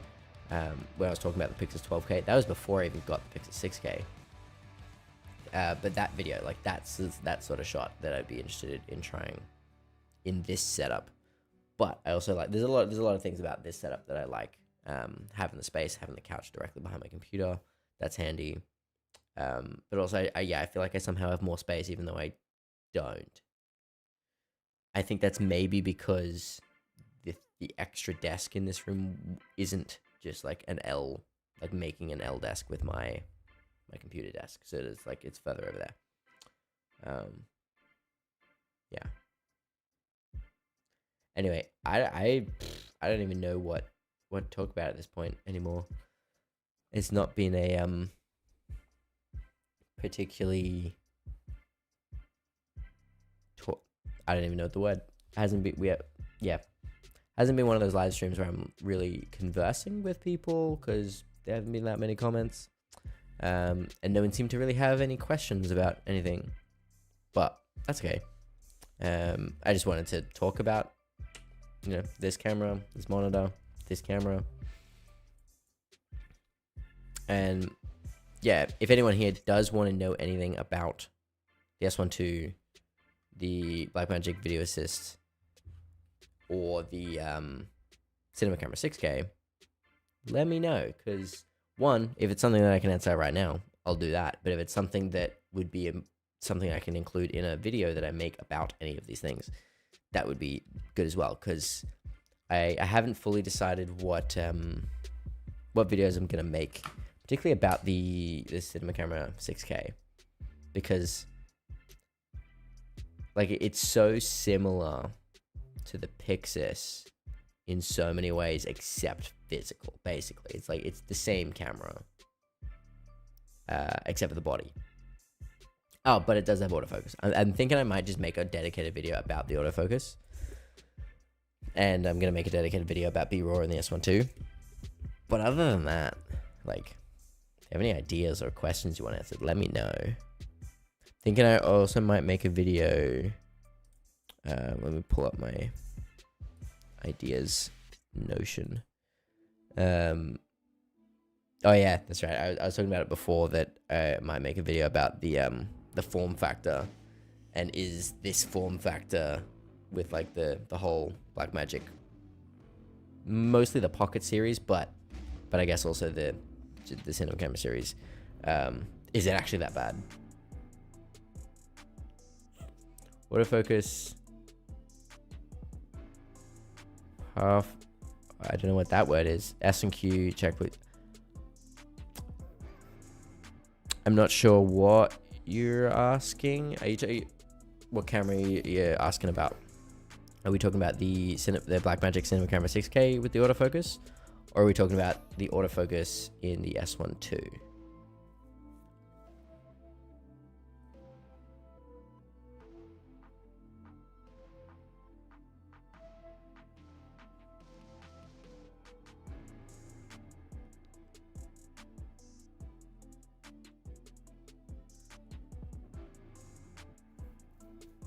Because if it's if you're talking about the S1 II, as far as I know, I have used S&Q with autofocus lenses, and it seems fine. It seems basically the same. That being said, actually one of the things that I do, or I guess one of the gripes that I have with the S1 II, is in S&Q mode you can only go up to 60 FPS, no matter what system frequency you're on. Which I find weird, because you can shoot 120. So why can you not do S&Q up to 120? Yeah, it's just weird. I don't know why, but you can only go up to 60, unless that's only in the modes that I've tried. But I'm pretty sure that was like just 4K, like regular 10-bit. S5 IIX. Focus problem to it. Well, the S5 IIX, that series of, well, that line, so like with the S5 II and the S5 IIX, I think they were the first Lumix cameras that had phase detect autofocus. So there were some limitations, and then these newer ones, so the S1 II, the S1R2, and the S1 IIe, all have much better autofocus than the S5 cameras did, because they're newer and they have updated. I think they have like, whether, I don't know whether they have a whole separate like AI chip like the Sonys do, but yeah, these newer cameras are definitely more, like, they definitely have better autofocus than like the S5 IIX or the S5 II do. But yeah, I haven't used the S5, any of the S5 cameras. To be fair, the only two Lumix, the only three Lumix cameras that I've used are the Lumix G85, which was my first camera back in the day, and then the S1 II and the S9, which I have both of them right now. So I never I didn't use an S5 IIX. I considered getting an S5 IIX instead of the S9, because it was like, it's like similar price, it's like a little bit more expensive. I'm pretty sure they have the same sensor, but it's like a better body. But yeah, I ended up getting the S9, one, because it's cheaper, two, because I could actually get it with a lens in a kit for even cheaper for some reason, and it also has the other benefits of just being really small. And yeah, that was one of the things that I talked about in my S9 video, the fact that it's really small and I can just like take it traveling, and it's really, really small and light, and it's not like a whole thing.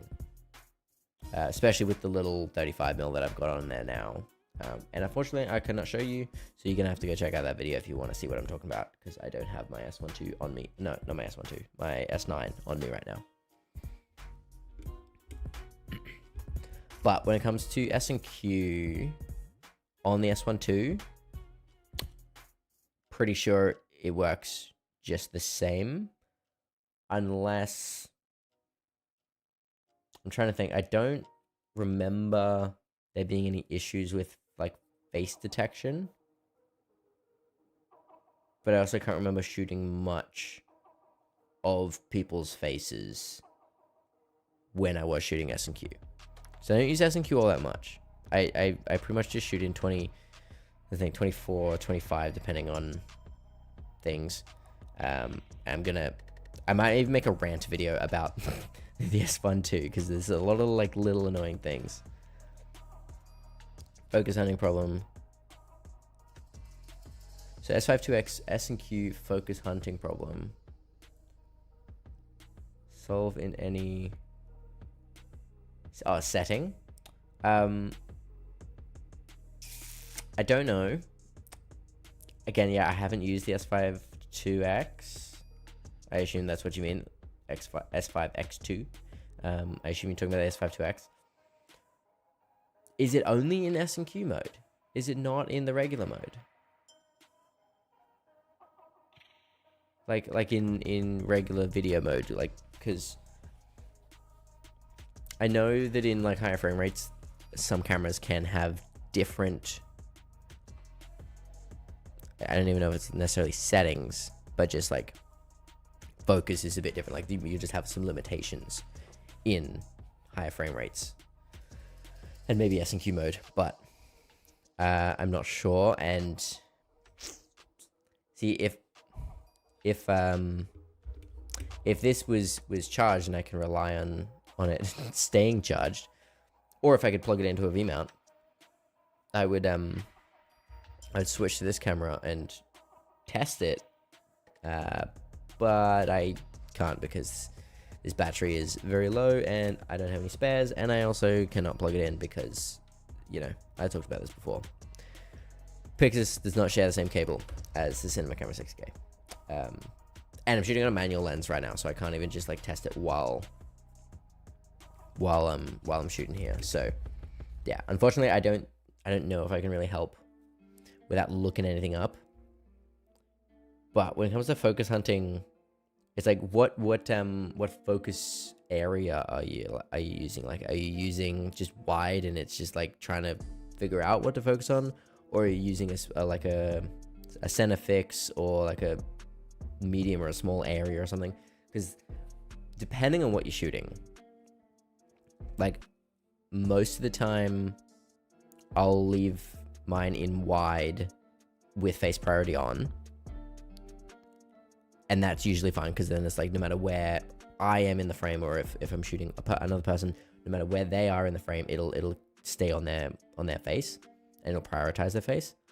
But if I'm shooting things that aren't people, I will often set the focus mode, like the focus area, to like a small or a medium area, like in the center or like wherever I want in the frame. Usually it's the center. So then like whatever is in that center, that's what it'll focus on. So if, as long as you keep your subject centered in the frame, whether the camera's moving around, like if it's for like slow-mo B-roll or something like that, then it should be fine. And unless there's issues with like it not being bright enough to see, because sometimes that when you get the focus hunting, like if you have a surface that's like too dark, like if for example I was shooting on autofocus right now and I did like that, it may not know what to focus on because this is so dark, because there's no light hitting it. So it's like, I think it's like a mixture of phase detection and contrast or something like that. S1R2 focus is better. SO2X upgraded. Lumix S1R2 is good decision. It depends what for. I would say the S1R2 is definitely a better camera than the S52X. However, if you're doing like vast majority video, I think the S12 is a better choice. That's what I got. I don't really care about having a 44 megapixel sensor or whatever. I think it's 44. The S1R2 is 44 megapixels, I think. For photos, like, yeah, that's cool. I just don't take enough photos, and I don't need my photos that I do take to be that high resolution anyway. So like that doesn't matter to me. And then like, yeah, you can shoot 8K on the S1R2, but it has been the one camera in this series that is like more prone to overheating. I'm not sure. It has slightly less dynamic range. And I think it'll probably have a slightly worse low light performance. And I'm not sure if the dynamic range boost mode works the same. I think it might work slightly differently for some reason. But I think for a more of a video focused camera, or even like a hybrid, the S1 II is probably better unless you need that high resolution for some reason. The S1 II, like the S5 IIX, is 24 megapixels, so it's like the same resolution sensor. You can shoot 6K in both, you can shoot OpenK in both, OpenGate. But the S1 II, and this is a big benefit over the S1 for the S1 II over the S1R2, the sensor is so much faster because it's partially stacked. The S1 II sensor being partially stacked, meaning you can get readout speeds that are way faster. So you can get like, I think with dynamic range boost off, I think you're in the like low to mid teens millisecond readout speed, which I think the general consensus is like anything under 15, pretty decent. If you get into the single digits, it's like nice. Like I think the FX3 and FX6 is like 6 or 7 milliseconds, but actually the Blackmagic Ursa Cine 12K, I think you can get single digits as well. But yeah, I would, unless you need higher resolution, I would say the S1 II is a better choice than the S1R2. But if you need higher resolution, then maybe just get the S1R2. They're the same body. They got like mostly the same features. But yeah, S1 II will have faster readout and more dynamic range. Or if you want even more dynamic range at a slower readout, turn on dynamic range boost. That's what I do. Like a lot of time, like I wonder if I could do it now. Hold on. Now this is gonna get a little brighter. Hopefully it doesn't. Or actually, I don't know if this is gonna work because I'm in 25. Yeah, no, my bad. Yeah, okay. No, I can't turn it on now, which super annoying thing with if you have your system frequency set to 25p or 25 hertz.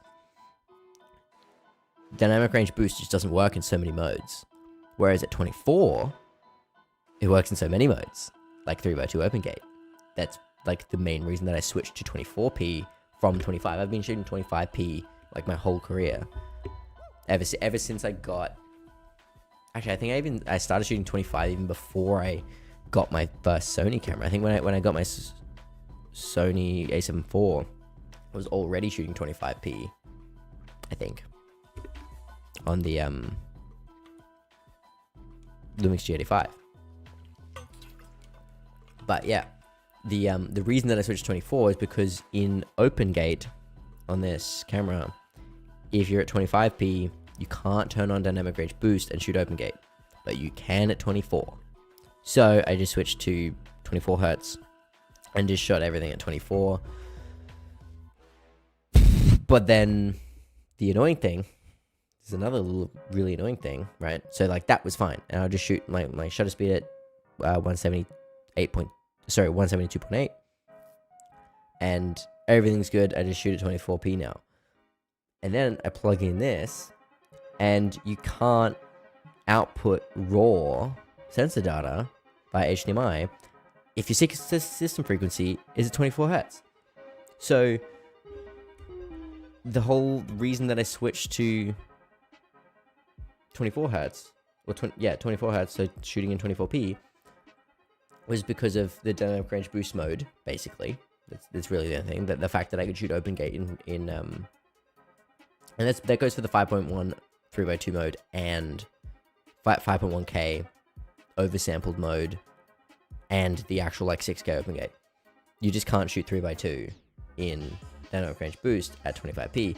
And it seems like just before I switched it on, and it switched to a different aspect ratio. I'm shooting in 4x3 right now because I'm at 1.5 times anamorphic. Canon R6 Mark III launch date. I have no idea about the R6 Mark III launch date. I don't shoot Canon. I honestly can't even remember the last time I touched a Canon camera. If ever. Oh, okay. Like old DSLRs, sure. But I don't think I've ever even touched like a modern mirrorless Canon camera or cinema camera or anything. Yeah, so I have no idea about the R6 Mark III. Yeah, anyway, as I was saying, can't use dynamic range boost mode in open gate at 25p, so I switched to 24, but then you just, for some reason, can't output 24p and record in B-RAW from this. I don't know why. Maybe I'll try it if we go at 23.98. I have not done that. Like switch to NTSC, because I didn't switch from PAL to NTSC. I switched to cinema, which is just like true 24p. And yeah, so maybe I'll try that, or I'll just switch back to 25 for now while I have this. Or maybe I'll just shoot. I don't know. We'll see. Maybe I'll just shoot. If I'm not using this, I'll do everything in 24, which is really annoying because then it means like, okay, well, if everything that I shoot with this is in 25, then it's like if I want to compare it to this and that, then I got to shoot in 25 on those as well. And then if I want to use those clips for B-roll later down the line, it's going to be a different frame rate. It's just going to be really annoying. So it's just a little bit frustrating that all these little things don't just work. Anyway, the reason that I brought up dynamic range boost is if I'm shooting a shot like this, like if I'm doing a YouTube video or just a static or an interview or I guess a live stream as well, I would normally just turn, or anything that doesn't have a lot of movement. A lot of the time, I shot a short film while I was in New Zealand on mostly the S1 II, but a little bit on the S9. And the majority of the time there wasn't crazy movement, either from the camera or the subject. So I could just I could turn on dynamic range boost, which turns the ISO up to 1000 from 640 is the base in regular vlog. But you get like 2/3 of a stop extra dynamic range. So yeah, anytime there's not a heap of movement, because the downside to, or the drawback to using dynamic range boost is you're going to slow down your readout by a lot. It like doubles your readout. Too dark? I don't think it's too dark. It's like on my camera screen, it looks way brighter than it does on here. Honestly, it looks like every time it goes, it gets darker. Like this, like the screen I'm looking at here, looks fine, nice, and it's like decently bright. OBS is slightly darker. YouTube seems even darker than that. It's not dark, it's just moody. And I can't, honestly, if I could just switch to dynamic range boost mode, it would be fine. Because then I'd just go up to 1000 ISO, which would be probably perfect to just brighten up the shadows a little bit. But can't do that because of all the stuff that I was just talking about.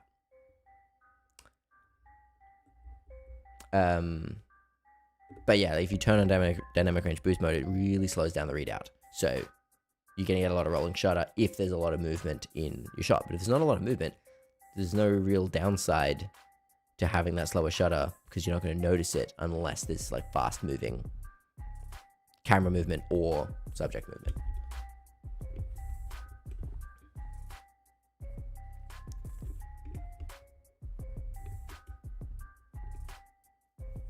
DJI RS3 gimbal Lumix Bluetooth is not connect.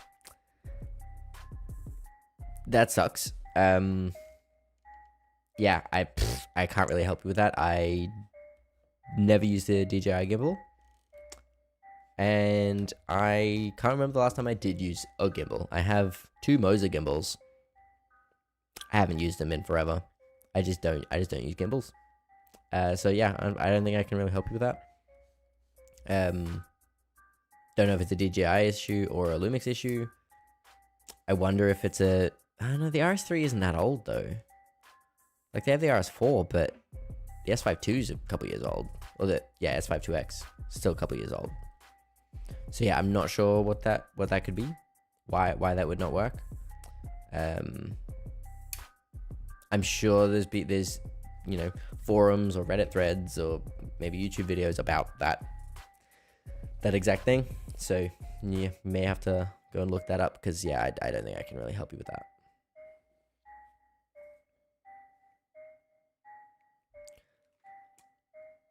I always forget that I don't need to wear headphones when I'm streaming anymore. Like I used to, back when I used to stream a lot, like when I was gaming, I would obviously wear headphones all the time. But when I'm streaming here, like once I know that the audio is fine, I can take my headphones off and it's fine, and I just keep forgetting that.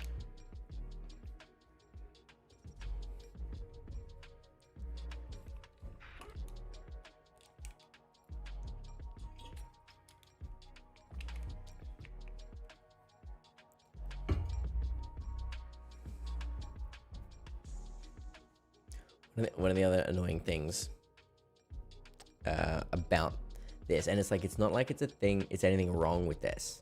It's just I've gotten so used to having. Actually, I have my HS8 right here.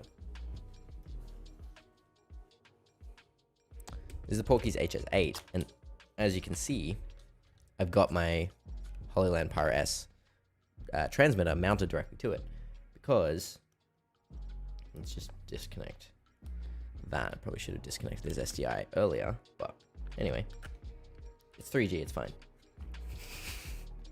That's how that works, right? It's got this like plate on the back, so you can, it's basically an MPF dummy battery, so sorry about that. So you can mount and power your transmitter or receiver without any cables or mounting hardware or anything like that. So you only need a cable to connect them, like for their signal, and that's it. And I've gotten so used to that, and then it's like, okay, well, if I want to rig up the video assist, I'm gonna need, well, if I also want to transmit to a wireless monitor, I'm gonna need a mount transmitter to this, or to the rig somehow. So that'll either be, well, one good thing about this is it's got three mounting points on the bottom and the top, or on the top and the bottom. So that's at least good, that you can just sort of, I could maybe get a magic arm and just like mount that on there, or it seems like probably a magic arm might be the best way no matter what. I think potentially what I did when I first got my Pyro S, the Holyland wireless system, on my, I guess on my FX30 at the time,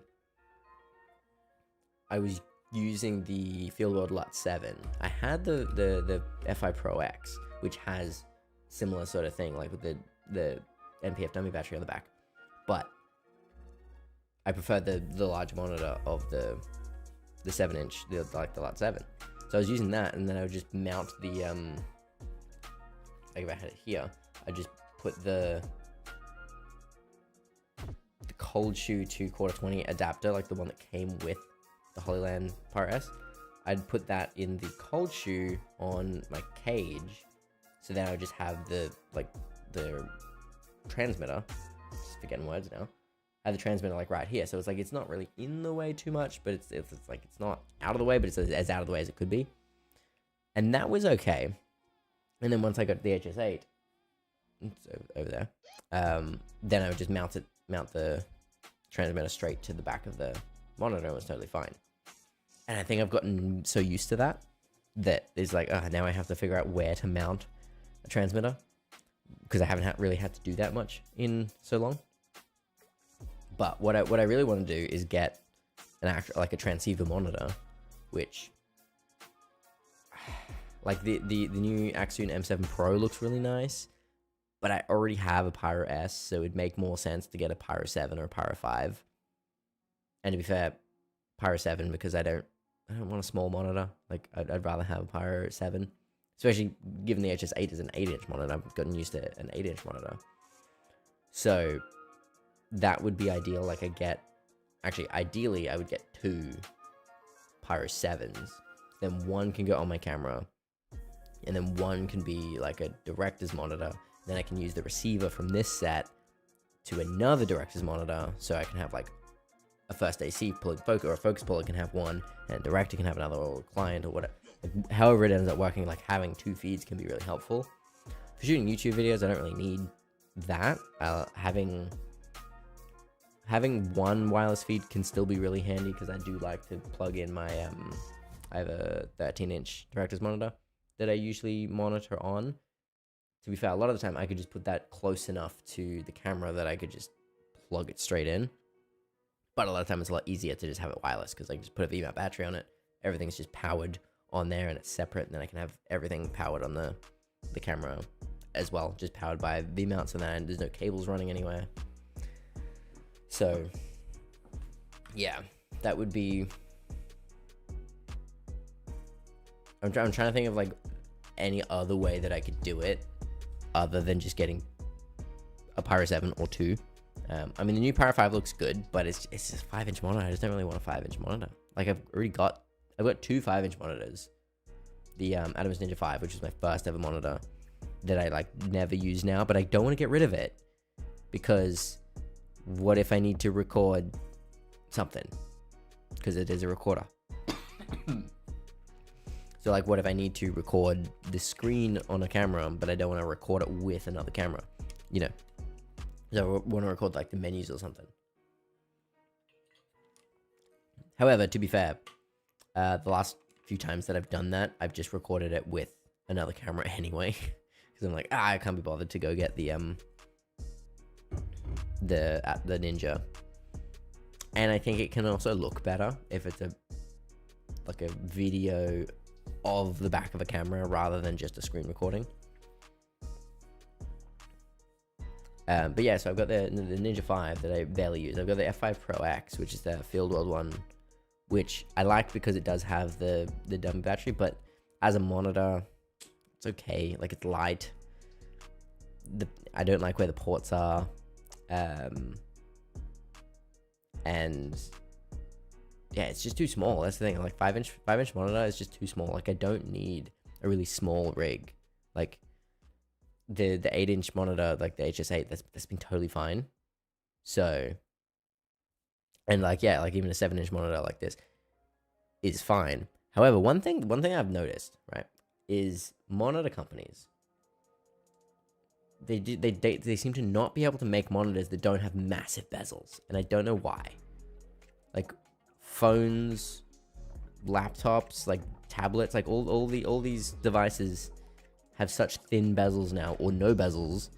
But camera monitors, one, they're only ever like 1080p, which, you know, I get, but sometimes it's like, I kind of wish I was a little bit higher resolution so I could actually see critical focus. But they're also just like, they have these massive bezels, so they're so much bigger and heavier than they need to be if you could just make it with smaller bezels. And that's something, I think Portkeys has one. Portkeys has one monitor that doesn't have massive bezels, or like doesn't have like the logo somewhere that is like making it unnecessarily thick. And I just want like a good quality on camera monitor that doesn't have massive bezels. Like, I don't mind if it's a little bit thicker. Like, this is reasonably thick, and like a small HD, they're thick. But why do they need to have such thick bezels? Like a 5-inch monitor is like 7 inches, and a 7-inch is like 8 or 9. Like, just make a 7-inch monitor that is just barely over 7 inches diagonally, and then you could probably even get away with having like an 8-inch monitor. Like, even like the Portkeys HS8, like that's an 8-inch monitor, but the bezels are so thick that it's actually more like 9. But the screen itself is 8, and then you've got this like permanent menu on the bottom, which you can't get rid of for some reason. Porkies, what's up with that? Yeah, just a lot of stuff. What do you think about the Pixel 6K? I made a bunch of videos about the Pixel 6K. So right now I've got the cinema camera 6K, but the Pixel 6K, I actually posted my review only a couple of weeks ago, I think, of the Pixel 6K. So if you want to hear my like in-depth thoughts, go watch that video. But overall, the Pixel 6K, right, the gist of it, the Pixel 6K made me want the Pixel 12K even more than I already did, because I wanted the Pixel 12K, and then I got to use the Pixel 6K for 6 weeks, and it made me want the 12K even more. And because that also sort of lined up with the launch of the Lumix S1 II that I'm shooting on here, the Pixis in a way made me switch to Lumix. And that was sort of the whole gist of that video. Spoilers, I guess, for my own YouTube video, if if you care. But the Pixis made me switch to L mount, along with the S1 II. Like the S1 II being awesome also really helped. So the S1 II coming out and being really good and being like something that I really wanted, as well as using the Pixis and being like, yes, okay, confirming that I actually do want the 12K. Because like if I got the Pixis 6K and then like didn't like it, I'll be like, oh, maybe I don't want the 12K. Maybe I'll wait until another camera comes out, like the FX6 Mark II or whatever. But yeah, no, the Pixel 6K made me want the 12K more, and it made me switch to Lumix, because switching to Lumix meant switching to L mount. And as you can see, this is a Sigma lens, which is L mount lens, on the cinema camera 6K. But I got this, well, actually, I got this while I had the Pixis, and then I've used it as my main lens on the S1 II since I've had the S1 II, and then yeah, now it's on here. So the fact that the main thing with the Pixis making me switch to Lumix was because then I can get Lumix or Sigma lenses that are in L mount, and I can use them on both cameras. Or like if I get a 12K, and then I have the S1 II as my B cam, and have the S9 currently as my sort of C cam. And I think I talked about that in my S9 video as well. But yeah, Pixel 6K, great camera. Waiting for the 12K though. Yeah, I think the 12K, it's just that much better because of that new sensor. One, better dynamic range. So that's, you know, really good in general. More dynamic range is good. But the fact that it's 12K and then you can shoot in 8K and 4K without in the full open gate, like, or the full resolution of the sensor, not resolution, the full frame, I guess. You can shoot in open gate, and you can shoot in all these aspect ratios that utilize the entire sensor at lower resolutions, which you can't do with the Pixel 6K. And actually, I can even show you on the cinema camera 6K, and this is the same with, I'm pretty sure this is the same with most Blackmagic cameras. If I have this, like, we'll just change the focus there. Okay, hopefully I can get that to a point where you can read it. There. So we're in open gate right now, so that's 6K. And if I want to shoot 4K, then we can go 4K DCI, which is 17:9. Can I press it? There we go. That then crops into the sensor. So actually we can see that if I... The weird thing as well, you can't shoot in like 4K. You can't shoot in 4K 3x2. So you're stuck. Which actually, this is also something that I did not notice. You've got open gate, which is 6K. You've got 6K 6x5 anamorphic. Knew about that, was in the Pixis. You've got 6K DCI, which is 17:9. You've got 6K 241, and you've got 4K DCI, and then you got Super 35 4x3, You go Super 16, 16 by 9, and then you've got HD, which is just 1080p. Now, this is fewer options than the Pixis has, which I did not know. I only just found this out now. The Pixis can shoot in 6K 16 by 9. So as well as 6K DCI, which is 17 by 9, you also have 16 by 9. And you also, of course, have 241. I shot the short film that I shot on the Pixis, I shot entirely in 241. So they're like no cropping necessary sort of thing. I just shot that in 241 natively. But I do like that. And all the 6K modes, I guess, apart from the 6x5 anamorphic, all the 6K modes use the full width of the sensor, apart from that 6x5 anamorphic. So that's good, and you have that full 6K range. Anyway, Pixis, you can go open gate, 6x5, 17 by 9 6K, and then also 16 by 9 6K, and 241 6K. And then you can shoot in 4K DCI, which is 17 by 9, and 4K 16 by 9, which this does not do. There is no... If I put it there, I don't know if you can read that from there. Where's focus? Somewhere around there. That's 4K DCI right there. There's no 4K 16 by 9, which I find really weird. You got Super 35 4x3, which is the width of DCI 4K, but taller. But I think that's actually like Super 35, like 4x film or whatever it is. Whatever, I think it's 4x. And then you've got Super 16, which again, like the Super 35 and the Super 16, they're more based on the size, not the resolution, which is why they're sort of the odd sort of resolutions, like 2112 by 1184 is Super 16 16 by 9. So it's slightly more than 1080p, but then you've also just got HD, which is just 1080p. So yeah, I don't know what's up with that, but big downside to this, the Cinema Camera 6K, the Pixis 6K versus the Pixis 12K and the Cine 12K and the Cine 17K, I guess, is it even says it on here. When you choose any of those other modes that aren't open gate, it says sensor windowed. I'll see if I can show that. Like right here, it says sensor windowed because it'll crop in on the sensor. If I go back out, there you go. There's your framing. Let's see if I can do this without moving it too much. There's your framing of, what's that? DCI 4K. And then if we go open gate, this is so hard to do. No, go away. There we go. And then we've got wider, right? So we're wider. Not only do we just have more height in the aspect ratio, but we also have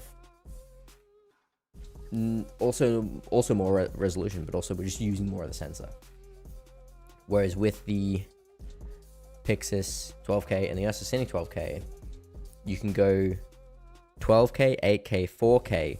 All of those can be the exact same aspect ratio and field of view. So you can do the full frame 3x2 open gate in any of those three resolutions, and basically it like downsamples it, but it doesn't pixel bin. I'm not exactly sure how. Sorry, just bumping the mic.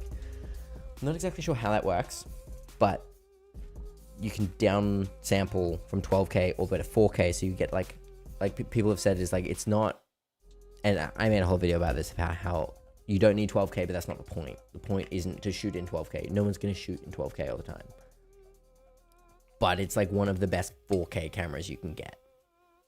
Because of that sensor and because of the technology that's in that sensor. And that's a big difference between the 6K Pixis and the 12K Pixis. Is if you want to decrease your resolution in the 6K, you have to window in on the sensor. But in the 12K, you can use the entire sensor and just choose whatever aspect ratio you want. Now with the 12K, there's also a 9K mode, which is your Super 35 mode. So it's the same as the 4x3 Super 35 mode in this and in the Pixis, where in this and the Pixis it's like 4096 by 3000 and whatever, and in the Pixis 12K it's the same thing. It's cropping into Super 35 size sensor, or size portion of the sensor, and that's 9K, and that it basically uses like the same resolution, the same pixel density as 12K, but it just doesn't use those outer portions, so you just crop in. Pretty sure you can also just choose all of the aspect ratios in that as well. I think you can still shoot like 3x2, 4x3, 5x6, or 6x5. No, yeah, 6x5. Pretty sure you can shoot in all those aspect ratios in 9K.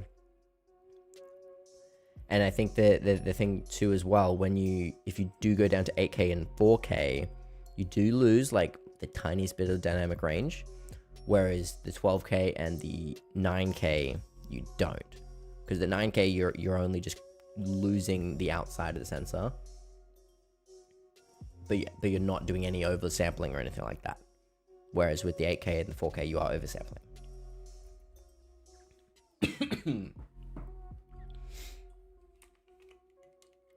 But yeah, I made several videos about the Pixis. I made like my full review a couple weeks ago, or a few weeks ago, and I made a first impressions video. I made a rig build video. I made a 5 things I didn't know about the Pixis video. Was that it? Did I make any others?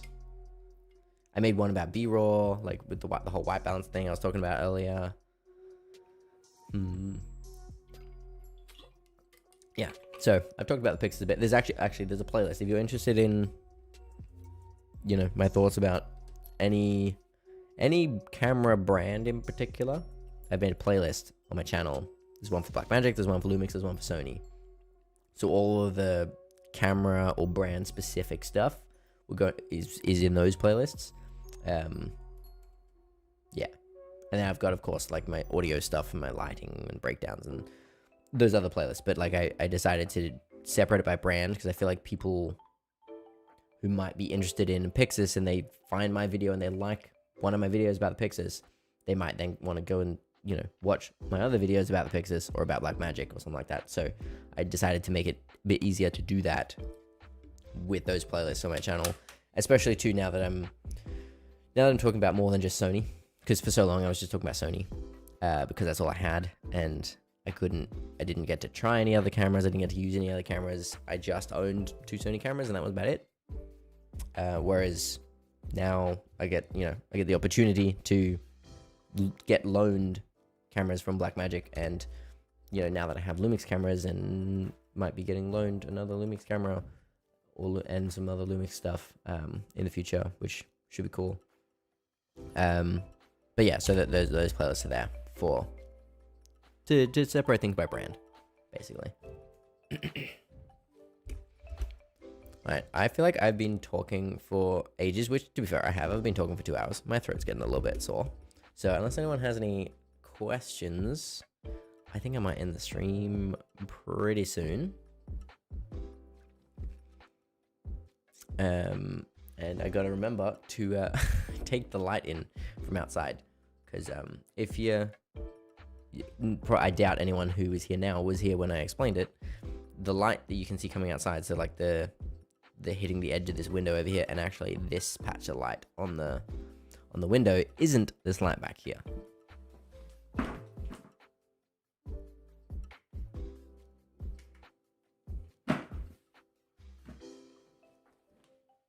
It's actually a light that's out the window. I was actually gonna do the whole stream like this, and I was like, it's probably just a bit too dark. So I should probably put on that lantern behind me. But this was the plan. But yeah, it's the small rig RC100B outside. So it's set to 6500 Kelvin, and it's at like 12%. I just got a V-mount battery on there, and yeah. But that does kind of now there's like no separation between the back of my head and the shadow back there. So I think this is a bit dark. Although, to be fair, on the camera monitor itself, like on the LCD, it looks fine. It's once you get it out of HDMI that it seems to make it darker for some reason. But anyway, I think I might call it here. Why? I'm a little confused. Why does...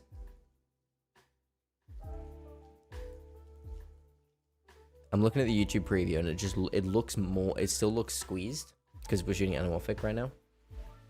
Whereas, like, I've de-squeezed it in OBS manually. You can't, there is no just built-in de-squeeze, which is a little bit annoying. Actually, the annoying part, and I talked about this in the video that I shot earlier tonight, the de-squeeze on the camera only de-squeezes the image on the LCD on the S1 II. It doesn't de-squeeze the output via HDMI, which is super annoying. Would be nice if it would just de-squeeze everything like Blackmagic does. When you turn on de-squeeze in this camera, it de-squeezes the HDMI out as well. I assume. Actually, I haven't tested it, but I'm pretty sure it would. The Pixels did. So, yeah. And I'm pretty sure as well, one of the things with Blackmagic, because of Resolve and because it's B-RAW, if you de-squeeze it in camera, then when you put it in Resolve, it's already got the clip attributes changed to that aspect ratio, or that, like, yeah, the pixel aspect ratio. So the way that I, when I first started shooting on anamorphic, I would do it manually with the like the scale tool in the inspector. But if you own a clip attributes and you change the pixel aspect ratio to 1.5 instead of square, which is what it is by default, if you set it to 1.5, then it'll just de-stretch it exactly how much it needs to be, and then you don't have to worry about any scaling issues. But with Blackmagic, at least I noticed it on the Pixel. I didn't really notice it. It just sort of happened, and I was like, oh, I feel like I don't remember doing that. And then, yeah, I realized that it did it for me, I'm pretty sure. Because it was de-squeezed in camera, the file, once you put it in Resolve, it de-squeezes it automatically. But then, of course, if you for some reason want it not de-squeezed, you can obviously just go and change that. But it just makes that step not necessary, which is nice. Yeah. Anyway, if anyone has any questions, let me know. Otherwise, I will end this stream. If anyone is interested in becoming a member, there's probably a button somewhere to do that. I think we only have one member right now, but yeah, I never mention it. I don't know if should I mention that people can join as members? Like, you get the main thing is you get videos early. I don't really have any other proper perks at this point. If I had more members, I'd probably do a little bit more stuff. But I don't really know what else to do apart from, like, having, you know, members only posts and stuff like that. But, like, yeah, the main thing is, like, anytime I upload a video, members see it as soon as it's uploaded, whereas everyone else would see it on Sunday when it goes live, because all my videos go live on Sundays. Speaking of which, no, it's Friday today, yeah, so I've got 2 days to get this video done that I filmed earlier tonight, and that'll be about the S1 II and anamorphic, and how I think, actually, if anyone wants to give me some advice on title, the title that I'm thinking of for this video, where is it? Hello? Why can't I find it? Oh, there it is. I'm thinking of titling that video, "This camera is built for anamorphic," and then in brackets, sort of. If anyone has any better ideas, that'd be appreciated. Or, like, what would you click on if you're maybe somewhat interested in anamorphic or the S1 II, or both, or the S1 II for anamorphic shooting? Because I do think that it is very well built for anamorphic. It's got a lot of anamorphic features, a lot of features that make shooting anamorphic really good. And then there's, like, the couple little things, like I mentioned with the whole HDMI thing, that just, like, make it not as good. You know, just sort of bring it down. And yeah. Anyway, I think unless anyone has any questions, I'll end the stream now. Thank you for hanging out, and hopefully you got some insight or information or something about that. I'm very keen to use this camera a little bit more. Sorry, I know it's very dark right now. If you weren't here, I turned the light back there off to show that I have a light outside, and I just didn't turn it back on. But yeah, keen to use this camera. Keen for tomorrow. Tomorrow I'm gonna get this cable. This cable should be getting delivered, so I can actually power it with my battery, which will be good. And then yeah, I'll basically just be able to use it kind of like I did with the Pixis. So yeah, and then also yeah, of course, gonna test the B-raw situation on the S1 too. Anyway, no one has any more questions. I'm gonna call it there. I already said all this. I was gonna say thanks for hanging out again, but like yeah, I'm just gonna end the stream now. Okay, bye.